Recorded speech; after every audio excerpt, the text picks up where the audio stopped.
Islam, and welcome to the Moorish Science Temple of America, Temple number 13, Divine Sunday School on this April the 10th, 2022 AD.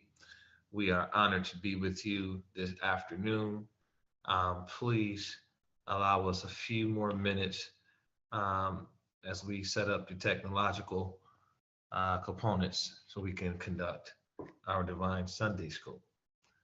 The topic for today is Are You Active? And we'll be with you in one moment. Thank you for your patience. Peace.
Very pleased today to be talking with two brothers who have been in the Moorish Science Temple of America for a number of years.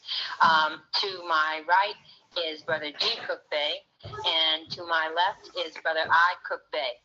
I will allow them to give you their titles and so on. I'd like to start out, though, by asking, first of all, to Brother G. Cook Bey, how did you happen to come into the Moorish Science Temple of America? Well, I come into the Moorish Science Temple of America till one day my brother I. Cook Bey, I asked him concerned about this prophet, and he told me there's a man down there he's on State Street, was teaching at the time, said we are not colored people or Negro. And he said, we are Asiatics. I said, that's so. Then I said, I go with you to the temple then, at 3603 Indiana Avenue. Then I go the first night, that due in 1925, and I enter into the 3603 Indiana Avenue. Then I have a chance to see the prophet that I heard of him through my brother. When he come from the back part of the building, come to the front, we all said they stood up. And when I looked at him, I said, within myself, I said, I never seen a man look like this man before. and he was the prophet Joel. Then therefore, after that later, I come in, first night I came, I got my identification card. Then after that, I stayed a good while, and I got married. And therefore, then I lived on the second floor there, and he was on the first floor. And one night then, very short, the prophet came in. There was a sister named Sister Long Bay. She had a hemorrhage. She bleeding from her mouth and her nose. And I worked with her brother Whitehead and his wife. We worked with her. And we couldn't do anything but putting scissors in her hair and put nails and so forth, matches and so forth. Yeah, but he came up, looked, he went on about his business, come back. Then I watched his eyes. He was a man, he just looked at the sister to flood his eyes. That blood ceased to beat. And the sister went on into a room, conscious of herself just like we are here today. Then after that, I was that holy prophet. I come to be a sheep, and I take that sheep vow. After he did this great miracle, and I saw this, I said, nobody can tell me this ain't Jesus. I said, never seen it. I said, I read of this in the building history of the European. He said, there was a woman that had initial blood for 7 years. That woman touched his garment, and the virgin went out and healed this woman. He didn't ask the question who touched him at all. The woman was 7 years. She come to be a sound real woman. Then after that, I taken that vow, went on into the chamber, and come to be sheep. And I was the first month in the United States, the prophet taking the black feather from his head and placed it on my head. And then he told me, he said, son, take the streets. All the rest of the ministers, the holiness people in the church, people ran them in. When he turned me loose, I was just like a lamb. I conquered every demon rose up against me. I put them out of business. They left there, and then another one came up, talking to me, interrupted me by teaching in the street. And I told it to the prophet when I come in that night. Noble Driver said, son, you go ahead. You won't see him no more. You won't be bothering him. And that was all that. Then I appreciate it very much. Then later years, we gone on, he sent me out on the field. Then I left that doing that in 1929. And 25 I left and went on out on the field, stopped in Pittsburgh, Pennsylvania, on one of the head official, Brother Crim Bay. He was a governor at that time of Baltimore, I went to say, into Pittsburgh. And I stayed there a while. Then from that I went on into Baltimore, Maryland. During 1925 and 28, my brother, with his help, the prophet sent him to me and Marie. Then we opened up the first temple on Sharp Street. We opened the temple there. Then we moved from Sharp Street over further to the west part of the town. Then my brother, he went into the east side, opened up the temple with the sister and I worked with him. And from that on, we established 2 temples there. And we have no more trouble. When I tarried there during 1929, when there was a message came that the prophet had passed during 1929. Then that brother was in the paper today. He said, Brother Cook B opened a letter, said, be in the temple. The prophet is passing through there. And Marie was in the temple that time. Then when we came in about 12 o'clock, that's when the prophet passed through. All of them went out of the temple, except I and my wife was up on the second floor. We heard a mighty noise singing there, everything in.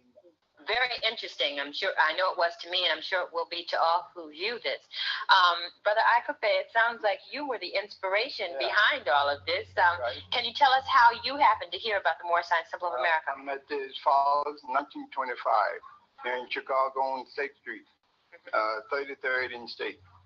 And some of his followers, was out on the street teaching, telling our people we are not Negro, black, colored folk, neither yours.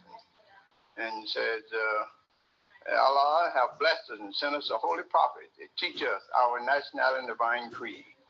And so he's now at 3603 Indiana Avenue, the holy prophet. And they told me, said, now when this meeting over, you all who want to come see him, come with us. And you'll see Jesus, who you've been wanting to see. Now I said, I sure want to see Jesus. I'm going with him. So I went on with him at 3603 Indiana, and we had the meeting. And 9:30, the prophet came out. And he raised up 10 finally and sat down. And I looked at him. I said, I never seen a man like him before. And so I stayed there in the meeting that night. And I heard the teaching. And he told us, said, children, I'm the prophet that the Father sent me. He said, Brother Marcus Gallo, my forerunner, and he warned y'all and told your pattern meet the coming prophet. He said, I'm he. And so I was perfectly satisfied when I heard the teaching that night. And the next night I came back, I got my card at 1925. So 1928, as my brother said, he was in Baltimore. The prophet said, son, I want you to go to Baltimore and help your brother.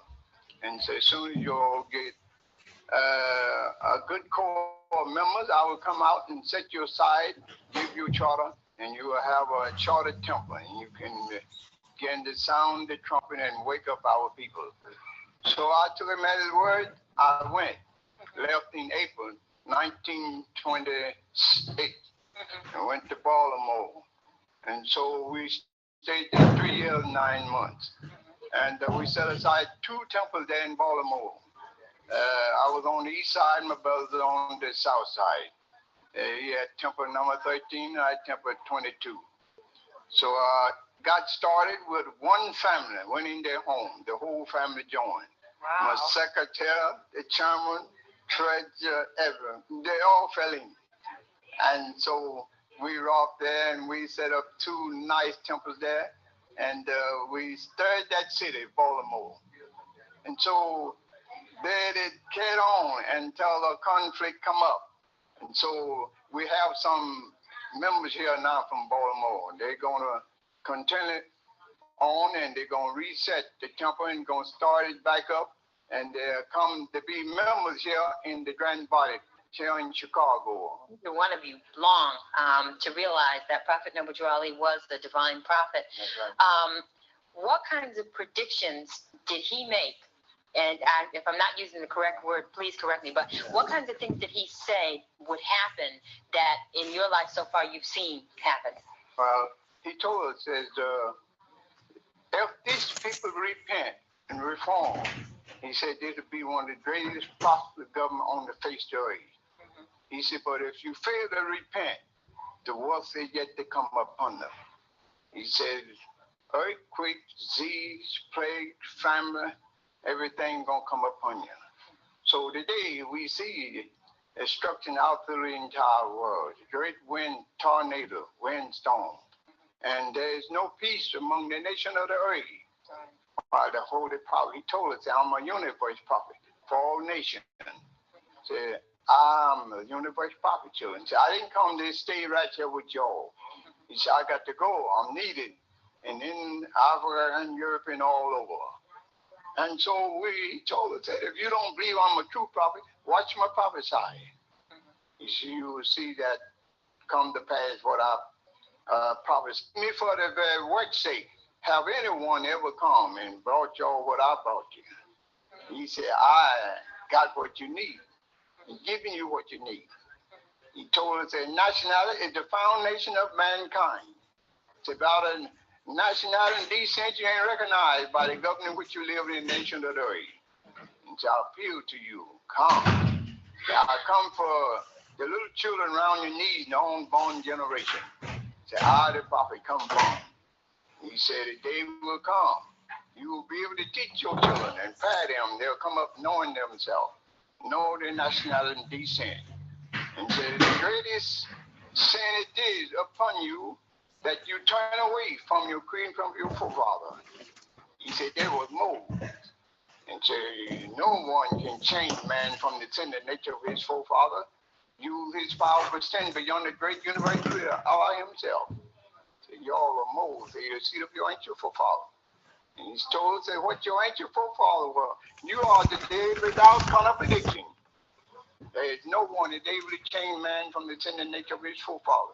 Use his power to stand beyond the great universe creator, Allah himself.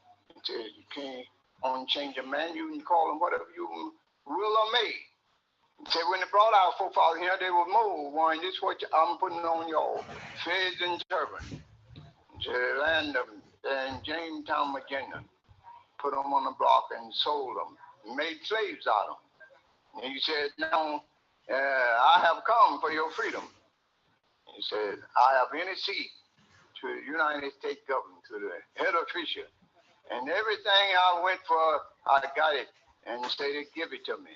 Right? He told us that. To me, all the information that these beautiful brothers are giving to us. And I'm sure that other young brothers and sisters across the nation would also enjoy sharing ideas with you. What kinds of suggestions would you make, or what kinds of advice would you give to a young brother or sister in the Moorish Temple of America now? Would I advise them to come? First thing, take out your identification card from the Moorish Science Temple #1. It is necessary. So therefore, then you must attend your meeting and be a faithful member in the society. Then I want to say this about the Prophet Noble Drawley. One evening about 5 o'clock, I was going to the east side in Baltimore to temple on the east side. There was a bird filled the trees, singing a beautiful song. It stirred my very curiosity. There's a little bird sparrow I had on my sheet bag, like I have on now, came out of the tree and light right down on my sheet bag with a little claw fastened in it. Then I talked to him and went back into the sky, up in the trees. Then that coming day, I got a letter from Brother Milio informed me that the prophet had passed. That was the great warning I got. That was a letter through the little bird. Give me an idea what was expected to come. And that next day I got a letter. The prophet passed. When he passed, I felt the vibration. Shook me up. And I didn't know. I said, what are we going to do now? But I had a thought about it, what he said then. See, I didn't come for you only in America. He said, I'm a universe prophet. Said, those sisters in India now, said they're jumping this high now, looking for the prophet. And just like he said, he'd be here talking to us. Said, when I'm talking to you, I'm far away. I'm in India at the time with a mighty thought. Did not that touch me? That touched my heart. When I heard him speak such a word as that, I grasped it. Reason I believe he was the true divine prophet.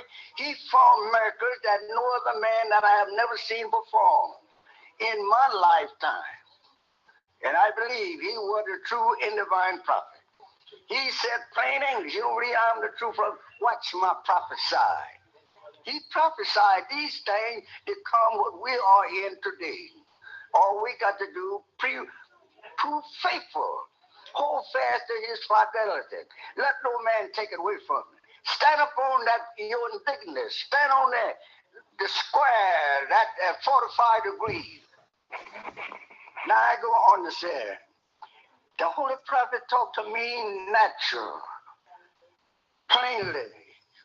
Some brothers say you can't look the prophet in the eye, and the prophet said face to face, talk to one another on what event we are in today.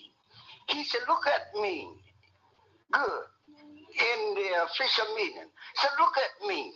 Say, will you know me? Said, many of them come and say, I am the prophet. See, I want you to look at me. We checked him. I looked at him and all the rest of them. He said, many of them come and say, I am the prophet, the resurrecting prophet. They coming up now and said, one said the prophet reincarnated spirit come back in him, which was one of the drivers expressed such a gratitude before the public, giving you. He was a sheep, went through the sheep, my brother. And therefore, I would say today, there's many prophets that in Baltimore now. Said they are the prophets. One say on Allah. That's common sense. You and I just teach you and I say, man, the seed came right from the heart of Allah. The heart of Allah. And therefore, Allah is a thought, and man is a thought. Man is an all, Allah is an all. Allah and man are one. Turn it to my brother. Okay, thank you very much. Brother Akabe, just quickly, because we don't have very much time left, if you could tell us what kinds of things you see coming in the future for the Moorish Science Temple of America. Well, this is the principle for our people. The Moorish Science Temple is their salvation. The thing we need is principle. Our people, they are very domestic science, are very intelligent people. One thing they are liking for, their name and their nationality and descent, their own creating principle. Probably say without a name, you're not recognized by no nation. I found that out to be true. So the Holy Prophet did a great work here. He laid the foundation for us. And he said, now I'm laying the foundation, you all build on it. So I'm the one laying the foundation. And so I see him did great miracle. He demonstrated what we call a drummer day. He had him he do a magician work, put him in the rope, and said, now I want to exotic brother Tommy, not one of the members. And they tied him good in hand, and I mean whole fashion. And he said, now I'll get loose and get up and get out of the chair, and none of you got to help me. Just drop a white sheet over me. And that's what they did. So we see. Okay, well, we've been talking with Brother I. Cookbay and Brother G. Cookbay. Islam.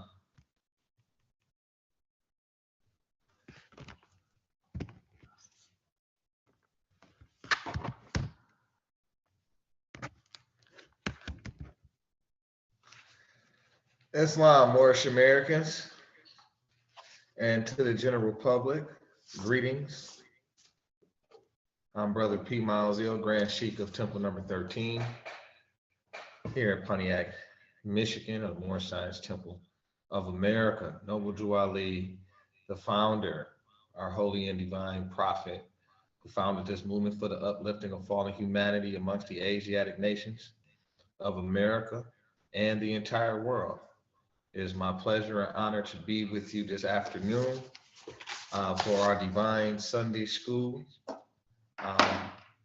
pursuant to the divine covenant of love, truth, peace, freedom, and justice. We just had an opportunity to examine some of the pioneers of Temple number 13 and the Moorish movement as a whole. Brother G. Cookbay and Brother I. Cookbay, my great-great-grandfather and my great uncle, who were the friends and sheiks and adepts of the Moorish Science Temple of America under the Prophet Noble Drew Ali, who was chartered by the Prophet. And honors to those Moorish Americans and to all of the great leaders in the organic form of this movement, an original form of this movement, in the beginning, as they would say. At this time,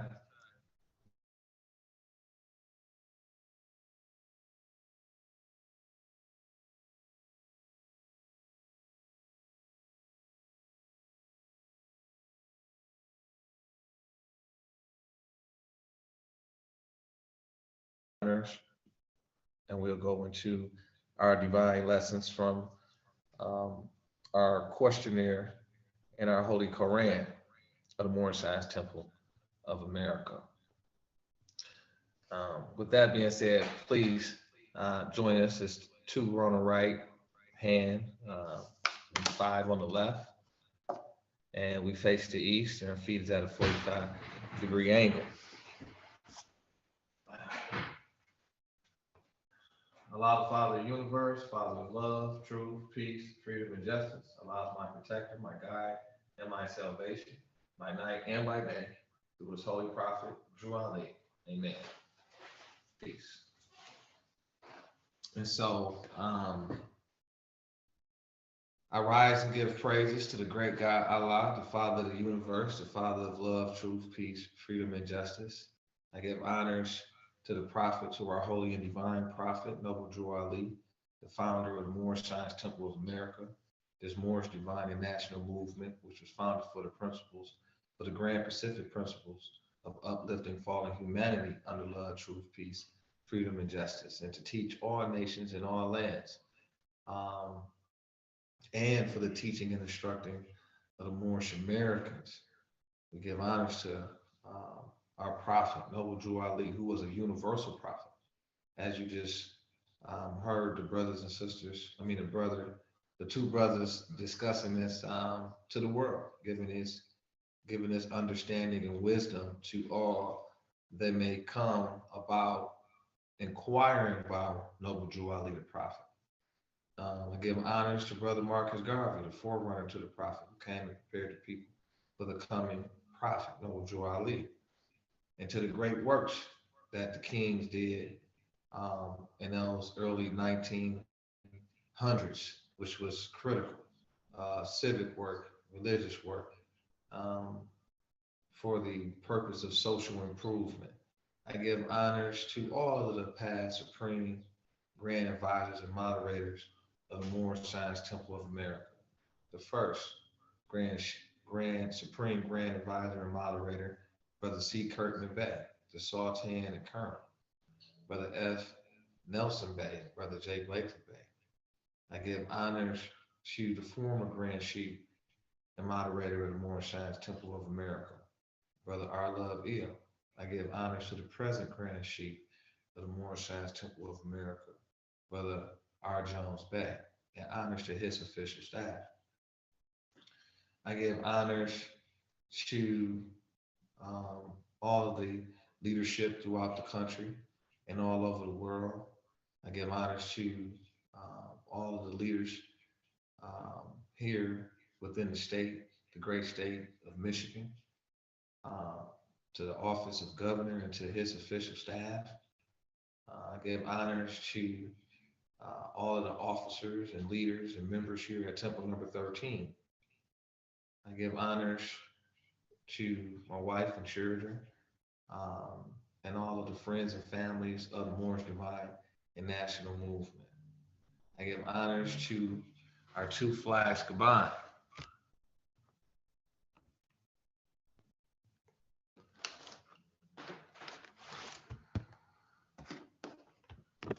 I give honors to our two flags combined.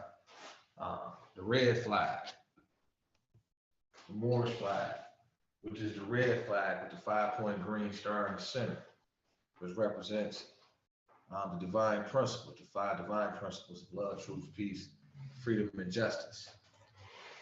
And giving honors to the flag of the United States of America, which represents freedoms, love, truth, peace, freedom, and justice. And it represents the covenant, our covenant, to peace for humanity, peace on earth. I give honors to our divine charter, which represents the legal right to practice Islamism in the United States of America, the Republic. I give honors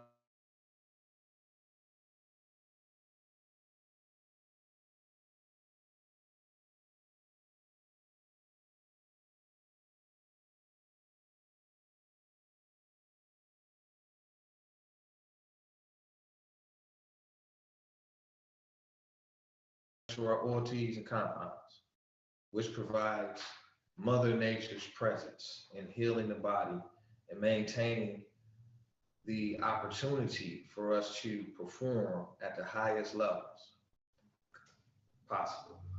I give honors to everything pertaining to the uplifting of fallen humanity. I also give honors once again to the pioneers, the great matriarchs and patriarchs of Temple number 13, Brother G. Cook Bay, which is the first mufti in the United States of America, and to his wife, my great grandmother, Sister M. Cook Bay, who birthed the Muslim nation. To us, she's the Khadijah. I'm giving honors to my great uncle, Brother I. Cook Bay, who was the initiator of the divine movement within the Cook Bay tribes and all of the subdivisions of the Cook Bay tribe, the custodians of the divine laws of love, truth, peace, freedom, and justice, and who were the friends of the holy prophet, Noble Drew Ali, all the way to the end. I give honors to all of you joining us today for this exciting Divine Sunday School, where we have an opportunity to learn more or learn the truth about our nationality and birthrights, more about our divine creed and what this means as we move forward into the 21st century with an understanding of our obligations. Islam. And once again, I give honors in conjunction with all of the honors I just gave. Peace and love. Now we'll have a reading of the divine laws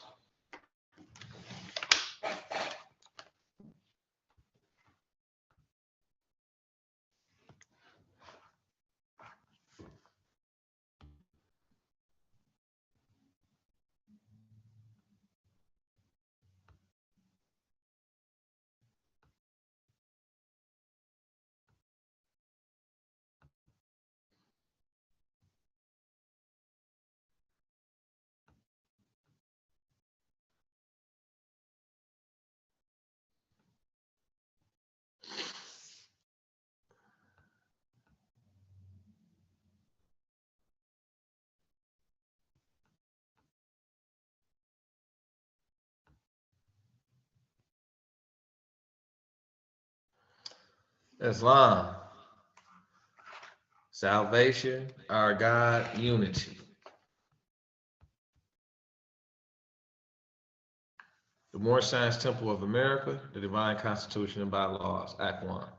The Grand Sheikh and the Chairman of the Moorish Science Temple of America is empowered to make law and enforce laws with the assistance of the Prophet and the Grand Body of the Moorish Science Temple of America. The assistant Grand Sheikh is to assist the Grand Sheikh in all affairs if he lives according to love, truth, peace, freedom, and justice, and it is known before the members of the Moorish Science Temple of America. Act 2. All meetings are to be open and closed promptly according to the Circle 7, and love, truth, peace, freedom, and justice.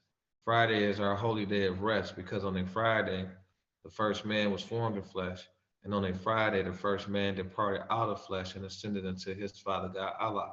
For that cause, Friday is the holy day for all Muslims all over the world.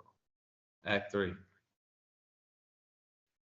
Love, truth, peace, freedom, and justice must be proclaimed and practiced by all members of the Moorish Science Temple of America. No member is to put in danger or accuse falsely his brother or sister on any occasion at all that may harm his brother or sister, because Allah is love. Act 4. All members must preserve these holy and divine laws, and all members must obey the laws of the government, because by being a part Islam, because by being a Moorish American, you are a part and partial of the government and must live the life accordingly. Act 5. This organization of the Moorish Science Temple of America is not to cause any confusion or to overthrow the laws and constitution of this said government, but to obey hereby. With us, Islam. Act 6. With us, all members must proclaim their nationality, and we are teaching our people their nationality and their divine creed, that they may know that they are a part and a partial of this said government, and know that they are not Negroes, colored folks, Black people, or Ethiopian, because these names were given to slaves by slaveholders in 1779 and lasted until 1865 during the time of slavery. But this is a new era of time now, and all men now must proclaim their free national name to be recognized by the government in which they live and the nations of the earth. This is the reason why Allah, the great God of the universe, ordained Noble Drew Ali, the prophet, to redeem his people from their sinful ways. The Moorish Americans are the descendants of the ancient Moabites whom inhabited the northwestern and southwestern shores of Africa. Act 7. All members must promptly attend their meetings and become a part and a partial of all uplifting acts of the Moorish Science Temple of America. Members must pay their dues and keep in line with all necessities of the Moorish Science Temple of America. Then you are entitled to the name of faithful. Husband, you must support your wife and children. Wife, you must obey your husband, take care of your children, and look after the duties of your household. Sons and daughters must obey father and mother and become industrious and a part of the uplifting of fallen humanity. All Moorish Americans must keep their hearts and minds pure with love and their bodies clean with water. This divine covenant is from your holy prophet Noble Drew Ali through the guidance of his father God Allah. Noble Drew Ali, founder, Moorish American prayer. Allah, the Father of the universe, the Father of love, truth, peace, freedom, and justice. Allah is my protector, my guide, and my salvation. By night and by day, through his holy prophet, Drew Ali. Amen. The Moorish Science Temple of America, Home Office, 2905 Fifth Street, Southeast, Washington, D.C., 20032. Peace. Our authority. Copy Book 521, page 579, State of Illinois, Cook County. Registration number 10105905, Corporation Religious Affidavit of Organization, filed for the record. Form number 1099, State of Illinois, County of Cook, 1928, August 1st, 2:52 p.m., and recorded in book and page. I, Noble Drew Ali, Moorish Science Temple of America, held at Chicago in the County of Cook in the state of Illinois on the 20th day of July, AD 1928. For that purpose, the following persons were appointed sheikhs, according to the rules and uses of such. Moorish Science Temple of America do solemnly swear that at the meetings of the members of Noble Drew Ali, Meanly El, Small Bay, Levette Bay, and Foreman Bay, the Moorish Science Temple of America deriving its power and authority from the great Quran of Muhammad to propagate the faith and extend the learning and truth of the great prophet of Ali in America, to appoint and consecrate missionaries of the prophet, and to establish the faith of Muhammad in America, and said Moorish Science Temple of America adopted as its corporate name the following: Moorish Science Temple of America. And at said meeting, this affiant acted as presiding officer, subscribed and sworn to before me, the 20th date of July, 1928 AD. Drew Ali. C. Hurd Smith, C. Hurd Revised Statute, Chapter 32, 36, are appointed, our wardens, vestrymen, or whatever name they may adopt. Peace.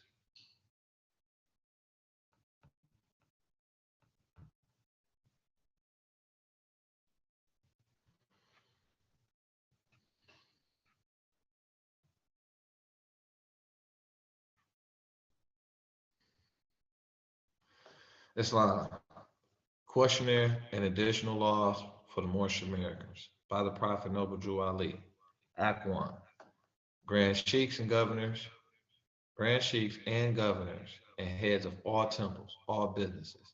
Each said temple must be approved by the Prophet Noble Drew Ali before acting upon by any member. Let it be finance, property, or any line of life that will cause the members to sacrifice finance, etc., that will cause the support of any group of members. Any former officer that violates these laws is subject to be removed from his office under heavy restrictions, etc., by the Prophet or the Grand Sheikh. Act 2. All members are to attend their ADAP meetings and their public meetings promptly. If a member is found standing around on their meeting period, shall be fined 50 cents on the first case, and on the second case, he will be fined $1, which will go on your emergency fund. If member is working, his monthly dues must be paid. And if he has money in the bank, he must subscribe for as much as he is able to the Moorish Uplifting Fund, because it takes finance to uplift a nation. Act 3. It is lawful and divine duty of every good member, if he is able in finance, to aid me in saving the nation. And if he does not, he is an enemy to the cause of uplifting his own people, and justice must catch him. Let it be he or she, according to love, truth, peace, freedom, and justice, as I have the power invested in my hands, and I will have to enforce the law in order to save the nation. Act 4. All members, while making a public speech, must not use any assertion against the American flag or speak radical against the church or any member of any organized group, because we are to teach love, truth, peace, freedom, and justice. Act 5. All members must promptly attend their meetings, send their children to Sunday school, and the teacher must conform himself to the questionnaire. And let every member exercise his 5 senses who is able to do so, because out from your Sunday school comes the guidance of the nation.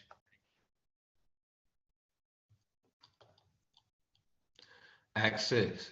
With us, all members must proclaim their nationality, and we are teaching our people their nationality and their divine creed, that they may know that they are part and impartial of this said government, and know that they are not Negroes, colored folks, black people, or Ethiopians, because these names were given to slaves by slaveholders in 1779 and lasted until 1865 during the time of slavery. But this is a new era of time now, and all men now must proclaim their free national name to be recognized by the government in which they live and the nations of the earth. This is the reason why Allah, the great God of the universe, ordained Noble Drew Ali, the prophet, to redeem his people from their sinful ways. The Moorish Americans are the descendants of the ancient Moabites, whom inhabited the northwestern and southwestern shores of Africa. Act 7. All members must promptly attend their meetings and become a part and a partial of all uplifting acts of the Moorish Science Temple. Members must pay their dues and keep in line with all necessities of the Moorish Science Temple. Then you are entitled to the name of faithful. Husband, you must support your wife and children. Wife, you must obey your husband, take care of your children, and look after the duties of your household. Sons and daughters must obey father and mother and be industrious, become a part of the uplifting of fallen humanity. All Moorish Americans must keep their hearts and minds pure with love and their bodies clean with water. This divine covenant is from your holy prophet Noble Drew Ali through the guidance of his Father God Allah. Peace.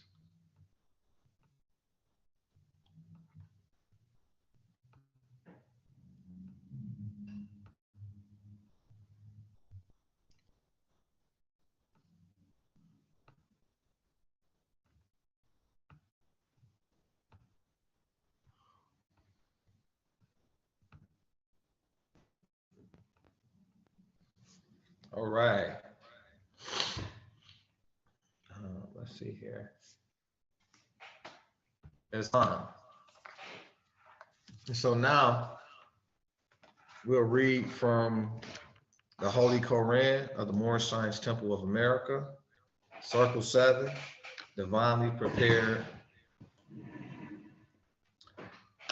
by the noble prophet Drew Ali, by the guiding of his Father God Allah, the great God of the universe, to redeem man from his sinful and fallen stage of humanity back to the highest plane of life with his Father God Allah.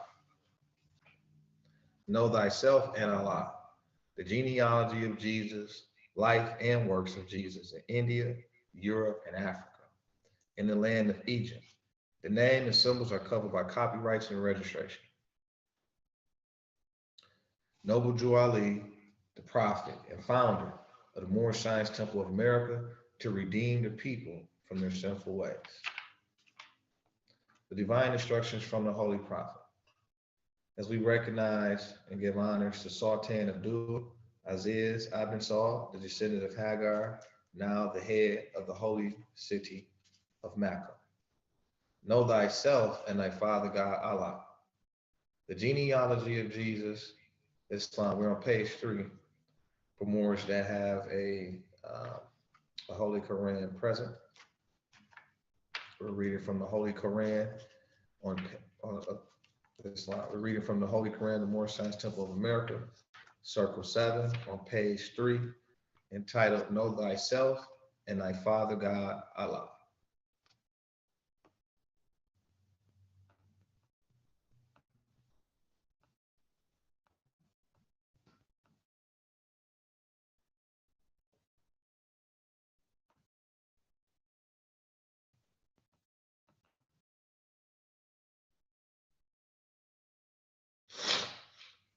Excuse me. The genealogy of Jesus, with 18 years of the events, life, works, and teachings in India, Europe, and Africa. These events occurred before he was 30 years of age. These secret lessons are for all of those who love Jesus and desire to know about his life, works, and teachings. Dear readers, do not falsely use these lessons. They are for good, peace, and happiness for all those that love Jesus. Dear mothers, teach these lessons to your little ones that they may learn to love instead of hate. Dear fathers, by these lessons you can set your house in order and your children will learn to love instead of to hate.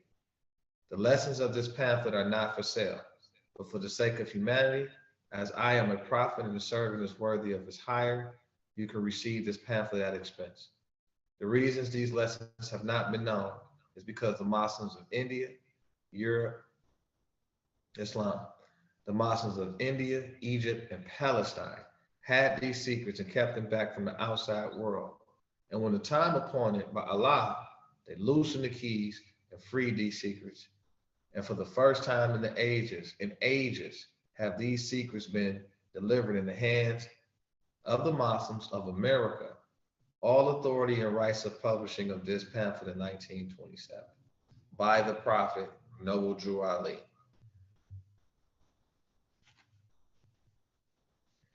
The industrious acts of the Muslims of Northwest and Southwest Africa. These are the Moabites, Hammonites, Canaanites, who were driven out of the land of Canaan by Joshua and received permission from the pharaohs of Egypt to settle in that portion of Egypt. In later years, they formed themselves kingdoms. These kingdoms are called this day Morocco, Algiers, Tunis, Tripoli, etc. Peace.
Islam.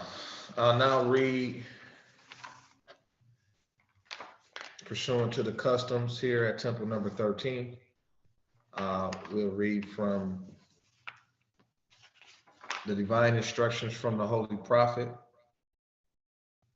chapter 47, Egypt, the capital empire of the Dominion of Africa. And that's on page 57, chapter 47, Egypt, the capital empire of the Dominion of Africa. The inhabitants of Africa are the descendants of the ancient Canaanites from the land of Canaan.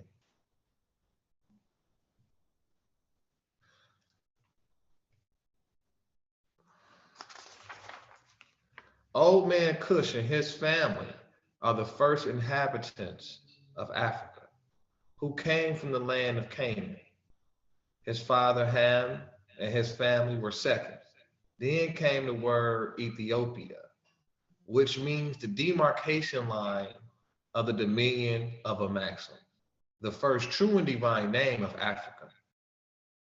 The dividing of the land between the Father and the Son. The dominion of Cush, northeast and southeast Africa, and northwest and southwest was his father's dominion of Africa. In later years,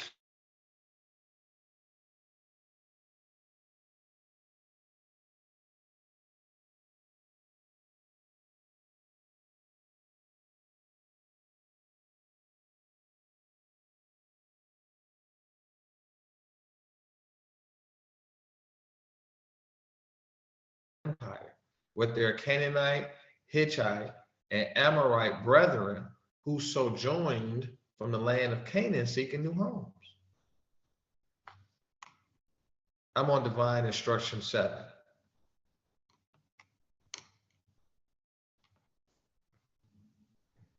Their dominion, divine instruction 7, their dominion and inhabitation extended from northeast and southwest Africa, across the great Atlantis, even unto the present North, South, and Central America, and also Mexico and the Atlantis Islands, before the great earthquake, which caused the great Atlantic Ocean.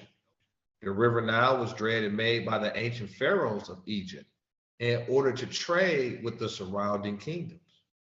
Also, the Niger River was dredged by the great pharaoh of Egypt in those ancient days for trade, and it extends eastward from the river Nile westward across the great Atlantic. It was used for trade and transportation. According to all true and divine records of the human race, there is no Negro, Black, or colored race attached to the human family, because all the inhabitants of Africa were and are of the human race, descendants of the ancient Canaanite nation from the holy land of Canaan. What your ancient forefathers were, you are today without doubt or contradiction. There is no one who is able to change man from the descendant nature of his forefathers, unless his power extend beyond a great universal creator, Allah himself. Divine instruction 12. These holy and divine laws are from the prophet, Noble Drew Ali, the founder of the Uniting of the Moorish Science Temple of America. These laws are to be strictly preserved by the members of all the temples of the Moorish Science Temple of America, that they will learn to open their meetings and guide it according to the principles of love, truth, peace, freedom, and justice.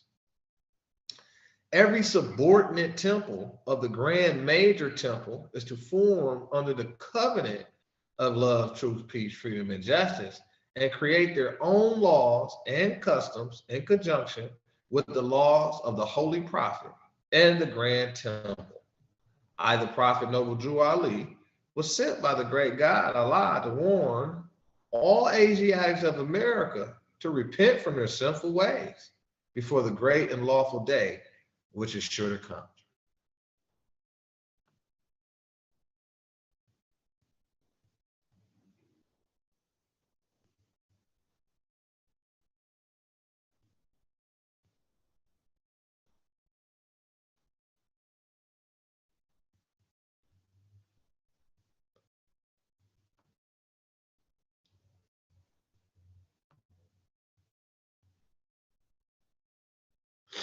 Divine instruction 15. The time has come when every nation must worship under its own vine and fig tree. The divine instruction 15. The time has come when every nation must worship under its own vine and fig tree, and every tongue must confess its own. Through sin and disobedience, every nation has suffered slavery due to the fact that they honor not the creed and principles of their forefathers. That is why the nationality of the Moors was taken away from them in 1774. And the word Negro, Black, and colored was given to the Asiatics of America who were of Moorish descent because they honor not the creed and principles of their mother and father and strayed after the gods of Europe, of whom they knew nothing. Peace.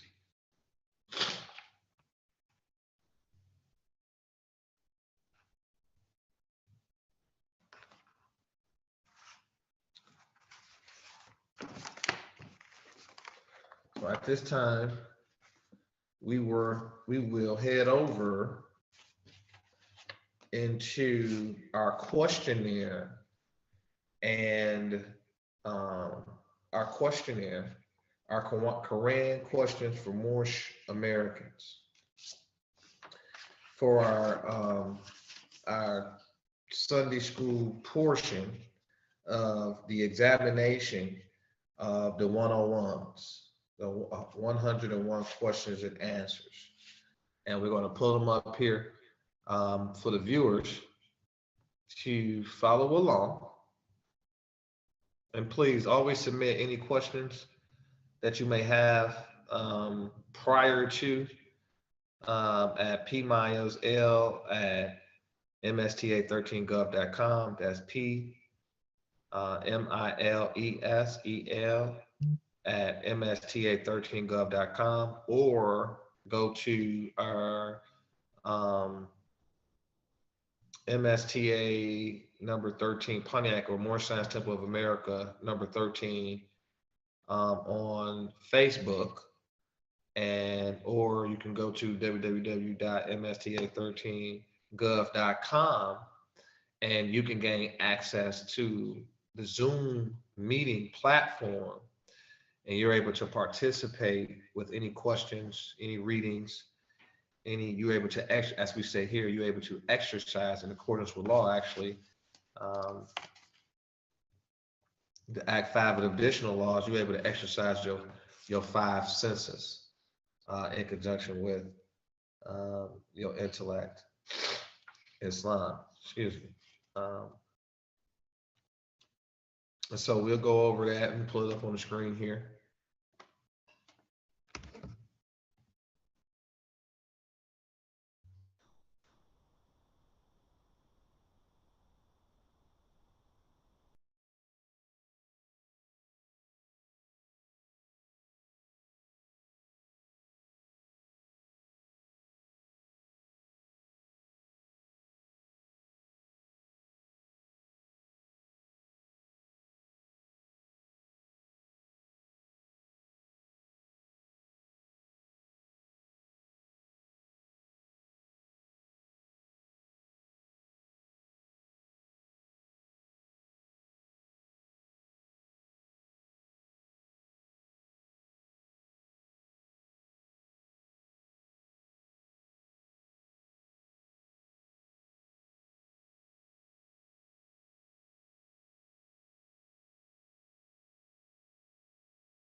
Thank you for your patience as we navigate through this equipment here.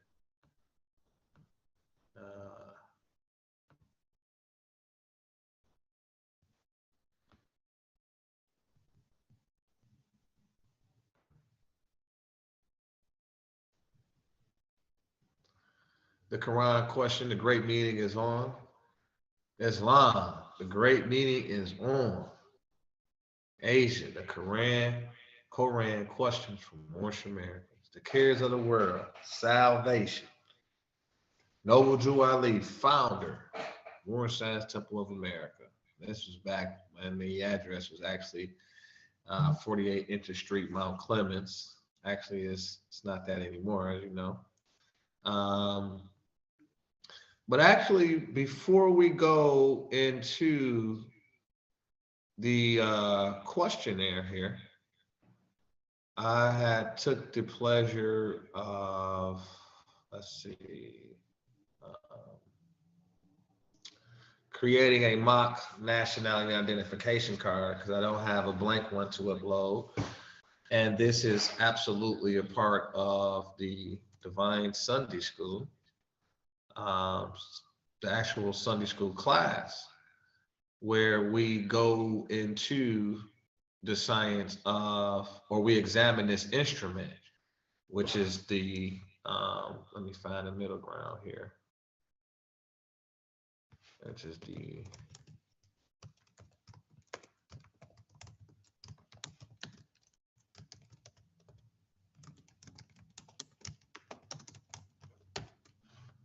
okay, so on the subject matter of the national identification card.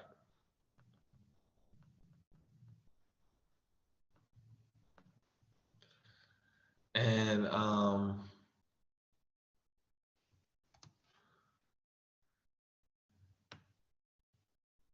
so I got everything but the symbols on here and creating a little mock one just for a Sunday school class today. So we have a chance to examine it. Obviously mine says age 1. But and so we'll go over this portion which states the national identification card.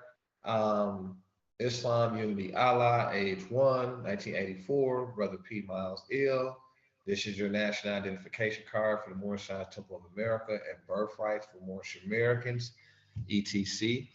We honor all divine prophets, Jesus, Muhammad, Buddha, and Confucius. May the blessings of the God of our Father, Allah, be upon you who carry this card. I do hereby declare that you are a Muslim under the divine laws of the Holy Koran of Mecca.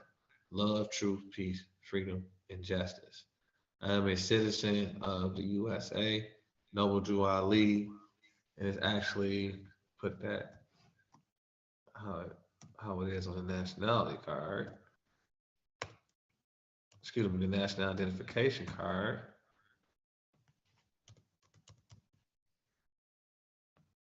And then you got the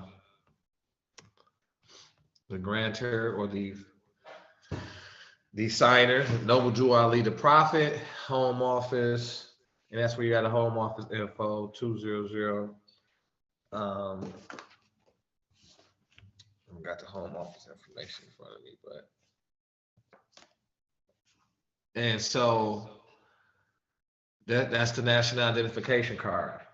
And like I said, it states this is your national identification card for the Moorish Science Temple of America and birthrights for Moorish Americans, etc.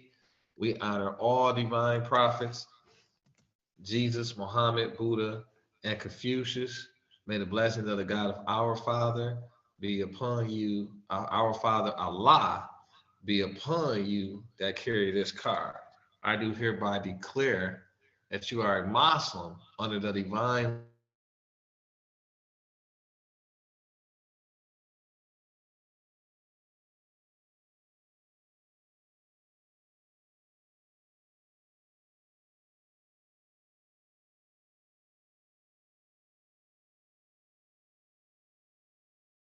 identification card. Some comprehensive things. First question would be sorry. So it says nationality and identification card, right? So your nationality and identification card. As it states here. Wow, I have a lot of mucus. I gotta get that out. So let's look at these terms. Let's look at nationality. Okay. And then let's look at identification. And then let's look at some key terms here. Birthrights. And we'll even examine, if we have enough time, this clause. And then this term here says blessings. And then we'll look at even, look at this statement here. And then this is a very important, obviously this is all important.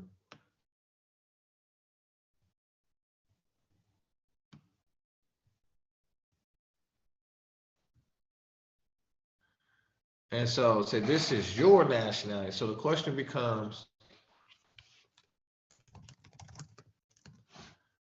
nationality, checking out the second authority of law.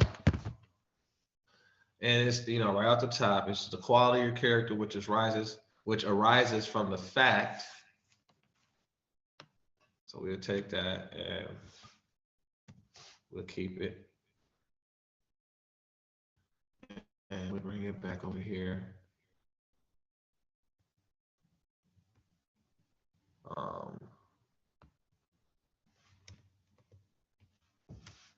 We'll hit post, right?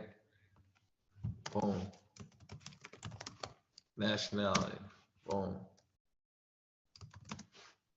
Right, and then we come back over here, and then we just grab the rest of it.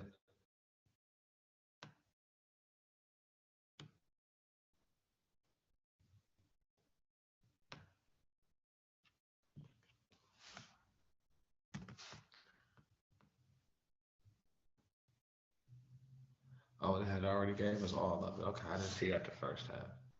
Okay, I'm sorry about that. But we'll take, boom, we'll take this then, just for the record.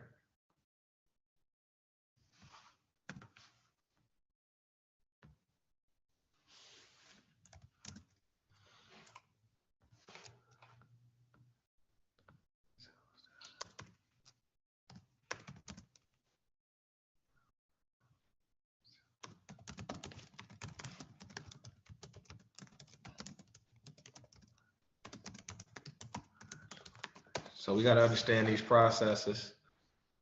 And okay, so here go this. This the link. Right? That's the link. Boom, boom.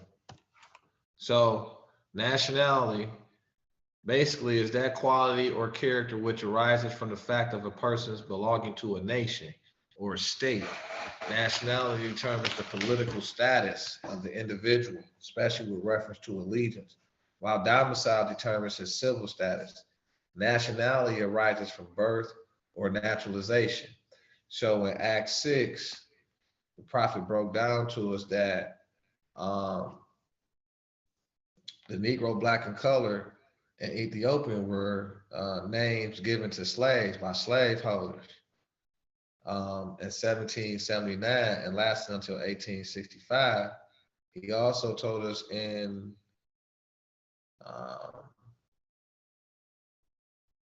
the last chapter that we just previously read, chapter 47, Egypt, the capital dominion of the empire of Africa, the capital empire of the dominions of Africa.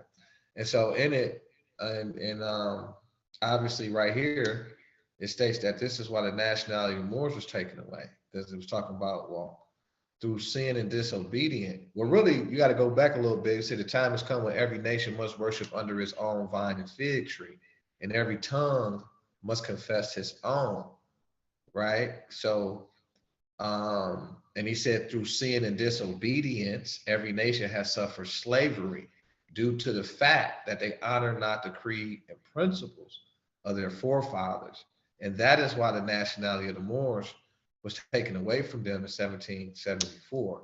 And the word Negro, Black, and colored was given to the Asiatics of America who were of Moorish descent because they honored not the creed and principles of their mother and father and strayed after the gods of Europe, of whom they knew nothing.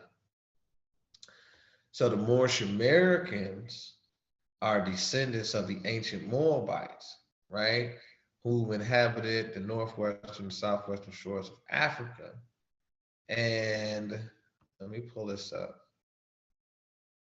Here, in instruction 5, it talks about, well, you say, well, who are the Moabites, right? So the Moorish Americans are descendants of the ancient Moabites.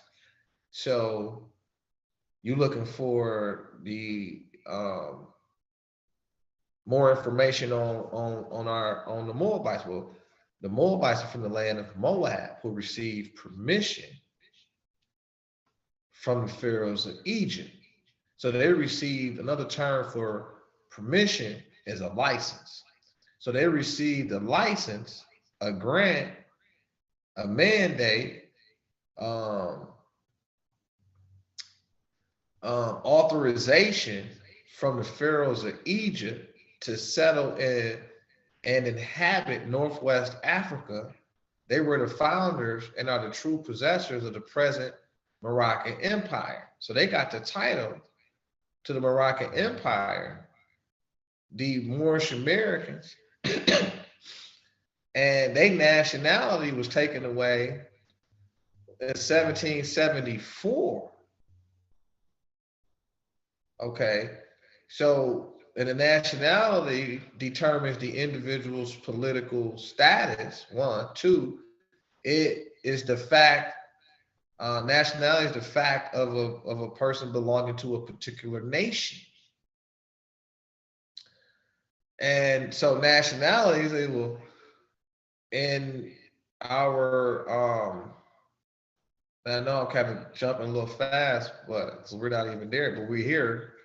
What it says, well, why are we Moorish Americans? Because we are descendants of Moroccans and born in America. Well, when we examine here in 6 through divine instruction 6 through 7, and divine instruction 7 says dominion and inhabitation extended from northeast to southwest Africa across the great Atlantis, even unto the present North, South, and Central America, and also Mexico and the Atlantis Islands before the great earthquake, which caused the great Atlantic Ocean. So before the great earthquake, which divided the land, which is basically, they said, Mexico, the Atlantis Islands, and all of the continental Americas was all connected to Morocco, to the Empire of Morocco. And these are our dominions, right? And we're descendants of a particular nation. And we're the heirs to the founders and to the true possessors of the present Moroccan Empire, which includes, but is not limited to, North, South, Central America, and Mexico, and the Atlantis Islands. And the prophet also said in divine instruction 10 and 11, what your ancient forefathers were, you are today, without doubt or contradiction. There is no one who is able to change man from the descendant nature of his forefathers, unless his power extends beyond the great universal creator, Allah himself.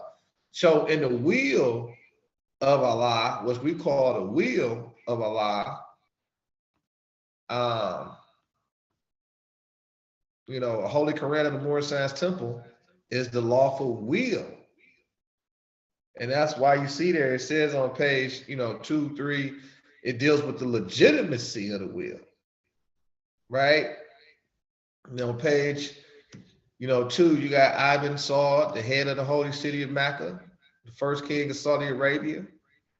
And on page 3, it lets you know all rights are published in this pamphlet. And then it mentions the if I still have it up.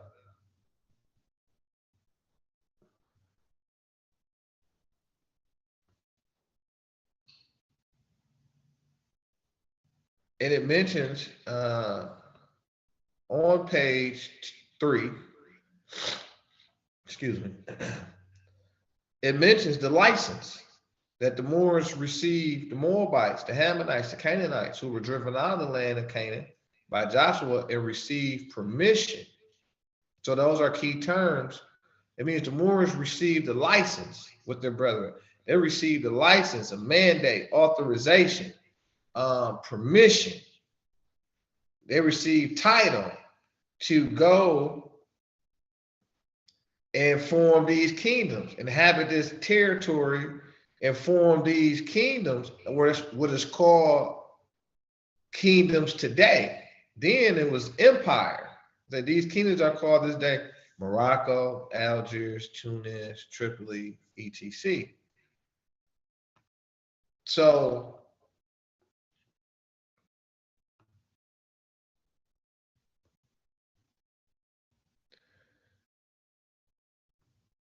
Islam, unity, Allah, right? Prophets say, well, I came to establish the faith. We derived our power and authority of Muhammad. We derived our power and authority from the great Quran of Muhammad. And then he say, well, he also published and state for the record and divine instructions from the Holy Prophet. Matter of fact, I'll pull it up. Let me see.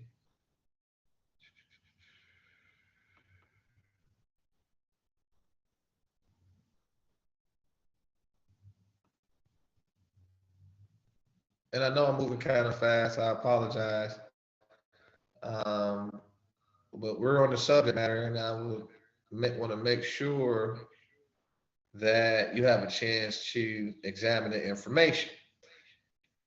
And so when the divine instructions from the Holy Prophet on page 56 of the Holy Quran of the Moorish Science Temple of America, Circle 7, Chapter 46, the divine origin of the Asiatic nation, states the falling sons and daughters of the Asiatic nation of North America need to learn to love instead of hate. Well, how are they going to do that? Well, and to know of their higher self and lower self. Oh, this is the uniting of the Holy Quran of Mecca for teaching and instructing all Moorish Americans, etc. Divine instruction 2, it states that the key of civilization was and is in the hands of the Asiatic nations, the Moorish, who were the ancient Moabites and the founders of the holy city of Mecca. Well, here's another claim coming from the will, this legal instrument, this lawful instrument called the Holy Quran of the Moorish Science Temple of America.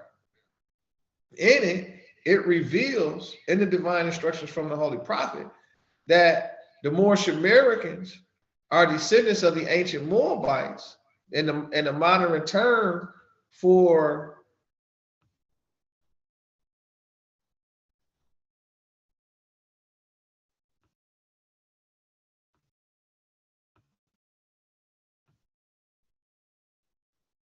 right. So here we go, right here. And the one-on-ones,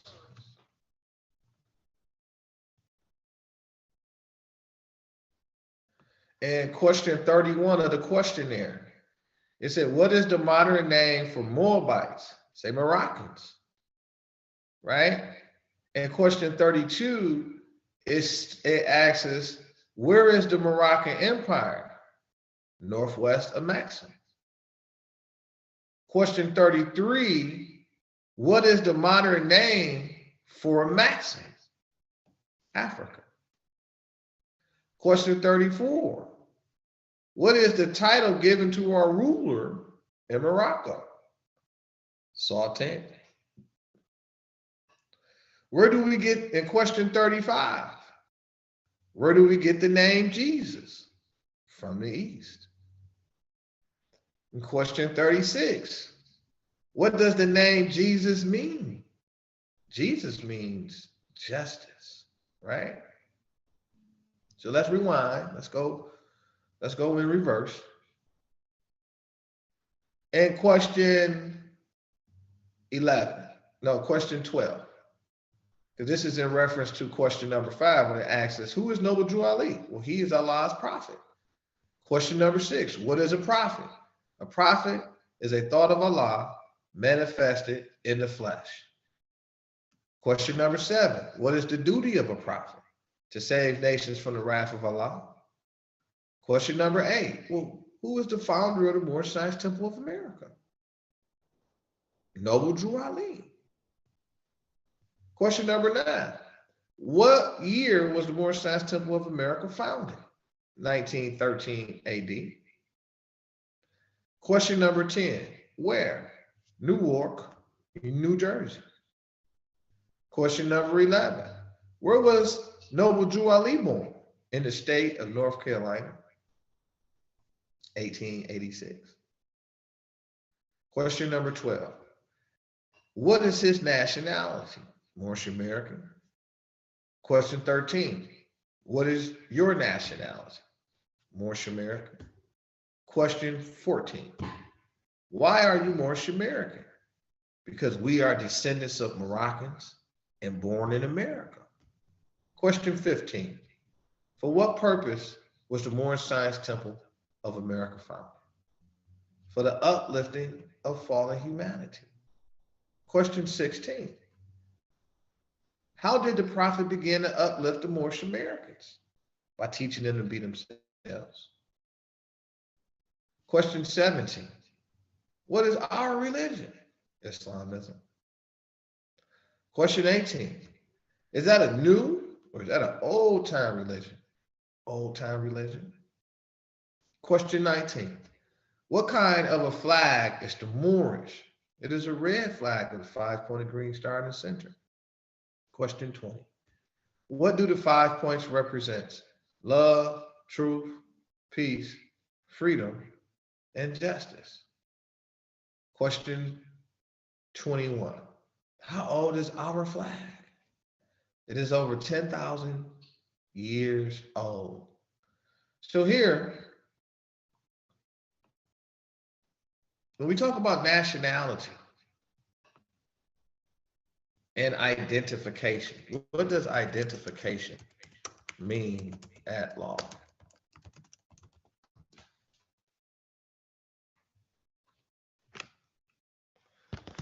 It's dealing with the principles of identity, right? I say identification. We'll just copy and paste this. We'll take this one, put this on a little note on our little draft here, or this little mock national identification card put together here, just for examination purposes. Right? And so automatically it says proof of identity. Right? So then put this right here.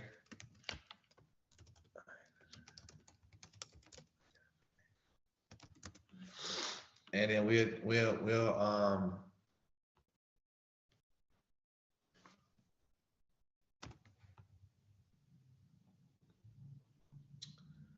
let's see, let's go back here.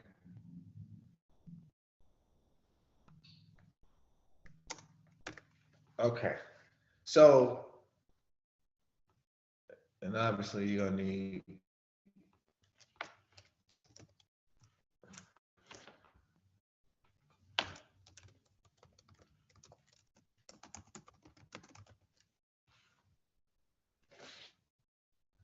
let's go take them to second authority of law, or we'll just call it the second authority of law.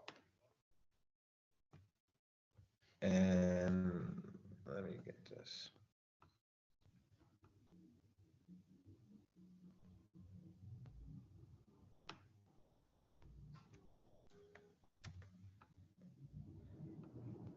And this is why it's so important to proclaim your nationality, right? Because this is all on the spot. I would say, what do you say, live? So we're gonna get busy right here live for Sunday school, for Sunday for the class. And so when we break down the term nationality and identification, this is like the most, you know, I won't say most important, but it's, I mean, it's common sense to have this common ground when proceeding as a Moorish American, that you understand exactly what your nationality identification card is for. This instrument is for. What does it mean? What does it convey? What is it saying? What is the obligation that's being undertaken by being in possession, right? And the constitutionality behind the nationality identification card. So it deals with proof of identity, the proving that a person, subject, or article before the court is the very same that he or it is alleged, charged, or reputed to be, as where a witness recognizes the prisoner at the bar as the same person whom he saw committing the crime.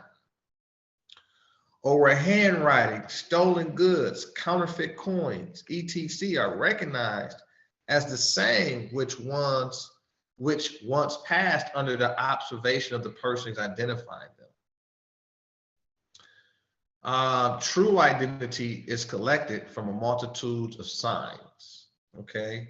From a multitude of signs.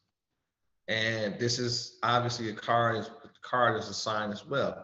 These are signs, and what signs and symbols. The name and symbols covered by copyrights and registration. Oh, that's the part I didn't put on here. It also makes a statement. It said the names and symbols are covered by copyrights and registration. Boom.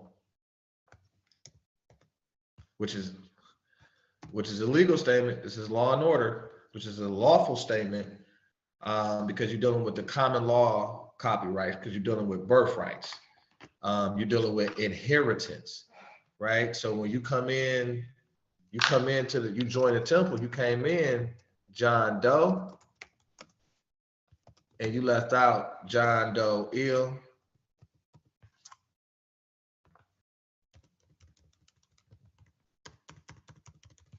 You came in John Doe, or you left out, you came in John Doe, and you came in John Doe ill or bay.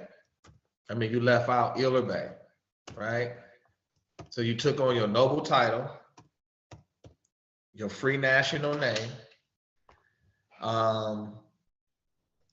and so this statement, the names and symbols are covered by copyrights, is a very important statement, like I said before, because it's dealing with your birthrights, your inheritance, your birthrights, which is your inheritance, the estate in question, which is the name, which is property or title to property, is title to property, and it's trust property, because the first, and we'll examine that really fast. We'll just take a look at it for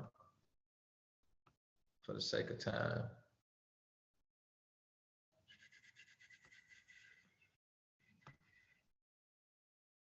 Bear with me. Where did it go?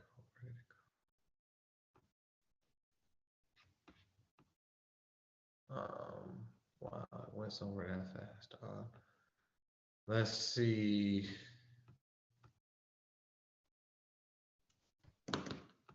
So right here, who made you?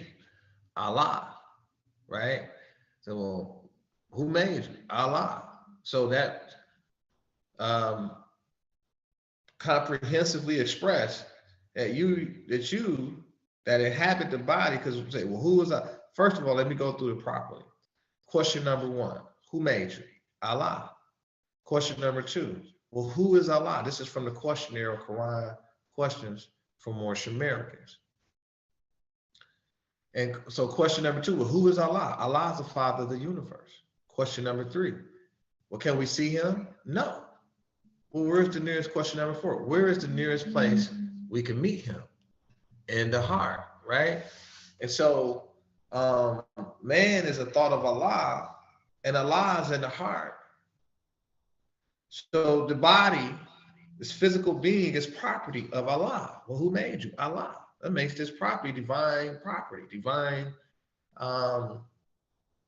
real estate. And so we all said we go back here, the titles to the property, the El-Bashaw, right? And they say, well, this is your national and identification card. So the proof of identification, we use the term identification. What do you mean by what is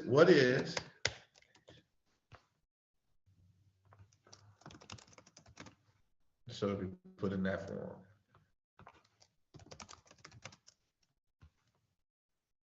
Boom. Excuse me. So what is identification? It's proof of identity. So what is the national identification card? National identification card is proof of identity. Nationality determines the political status of the individual, especially with reference to allegiance, while domicile determines his civil status. So domicile is where your dominions is at. And we learned where our dominions are at on chapter 47 of the Holy Quran of Mecca. Right? Say our dominions, their dominion and habitation, we say they're who? Moabites, the Moabites. The Moorish Americans.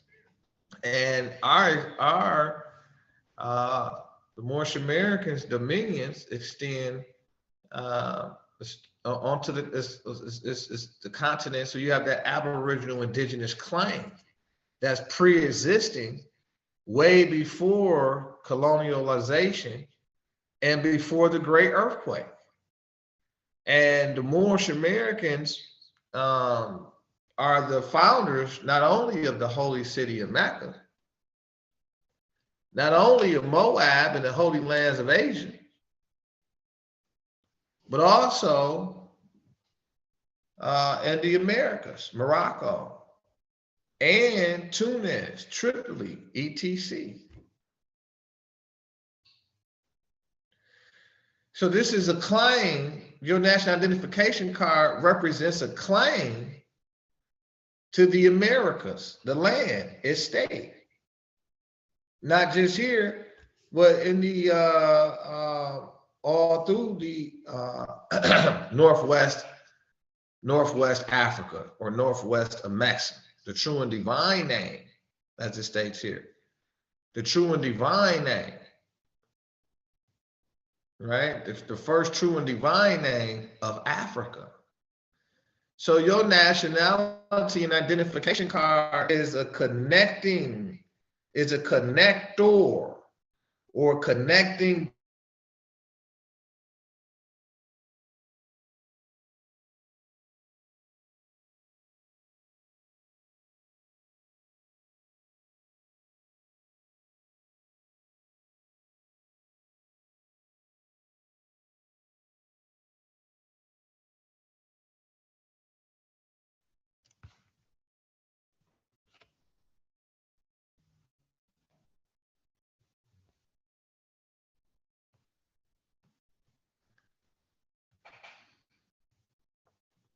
We'll go to Article 4. So the constitutionality comes from Article 4, and this comes from the WWW. And matter of fact, we'll just take it. We don't have to. This is the Treaty of Peace and Friendship. With an additional article, also the Ship Signals Agreement. Now, this is back in, the treaty was sealed at Morocco with the seal of the emperor, right, dealing with the empire of Morocco, June 23rd, 1786, or the 25th of Shaban, AH 1200, and delivered to Thomas Barclay, the American agent, June 28, 1786, on the first Ramadan, AH 1200. And so that's the time frame, and the original was in Arabic. The additional articles was signed and sealed at Morocco on behalf of Morocco, July 15th, 1786. And the ship signals agreement was signed at Morocco, July 6, 1786. The certified English translation of this treaty and of the additional articles were incorporated in a document signed and sealed by the ministers plenipotentiary of the United States, Thomas Jefferson, at Paris, January 1st, 1787, and John Adams at London, January 25th, 1787.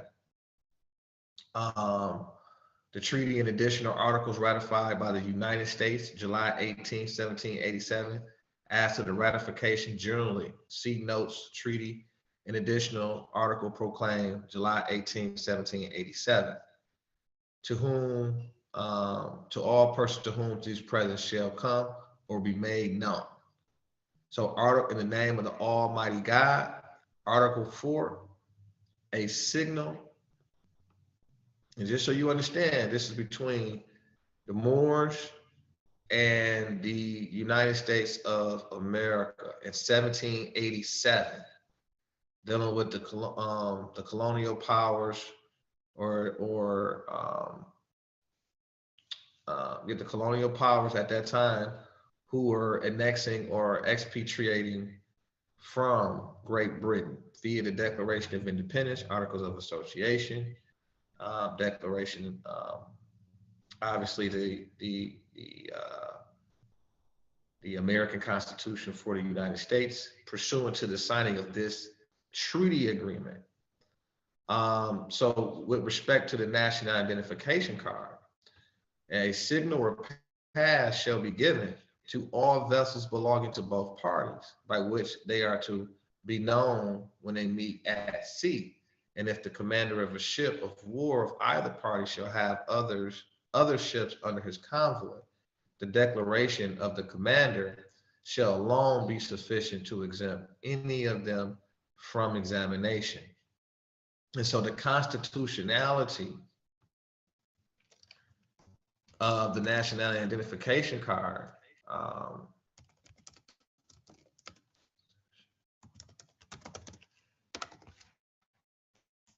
go back to this.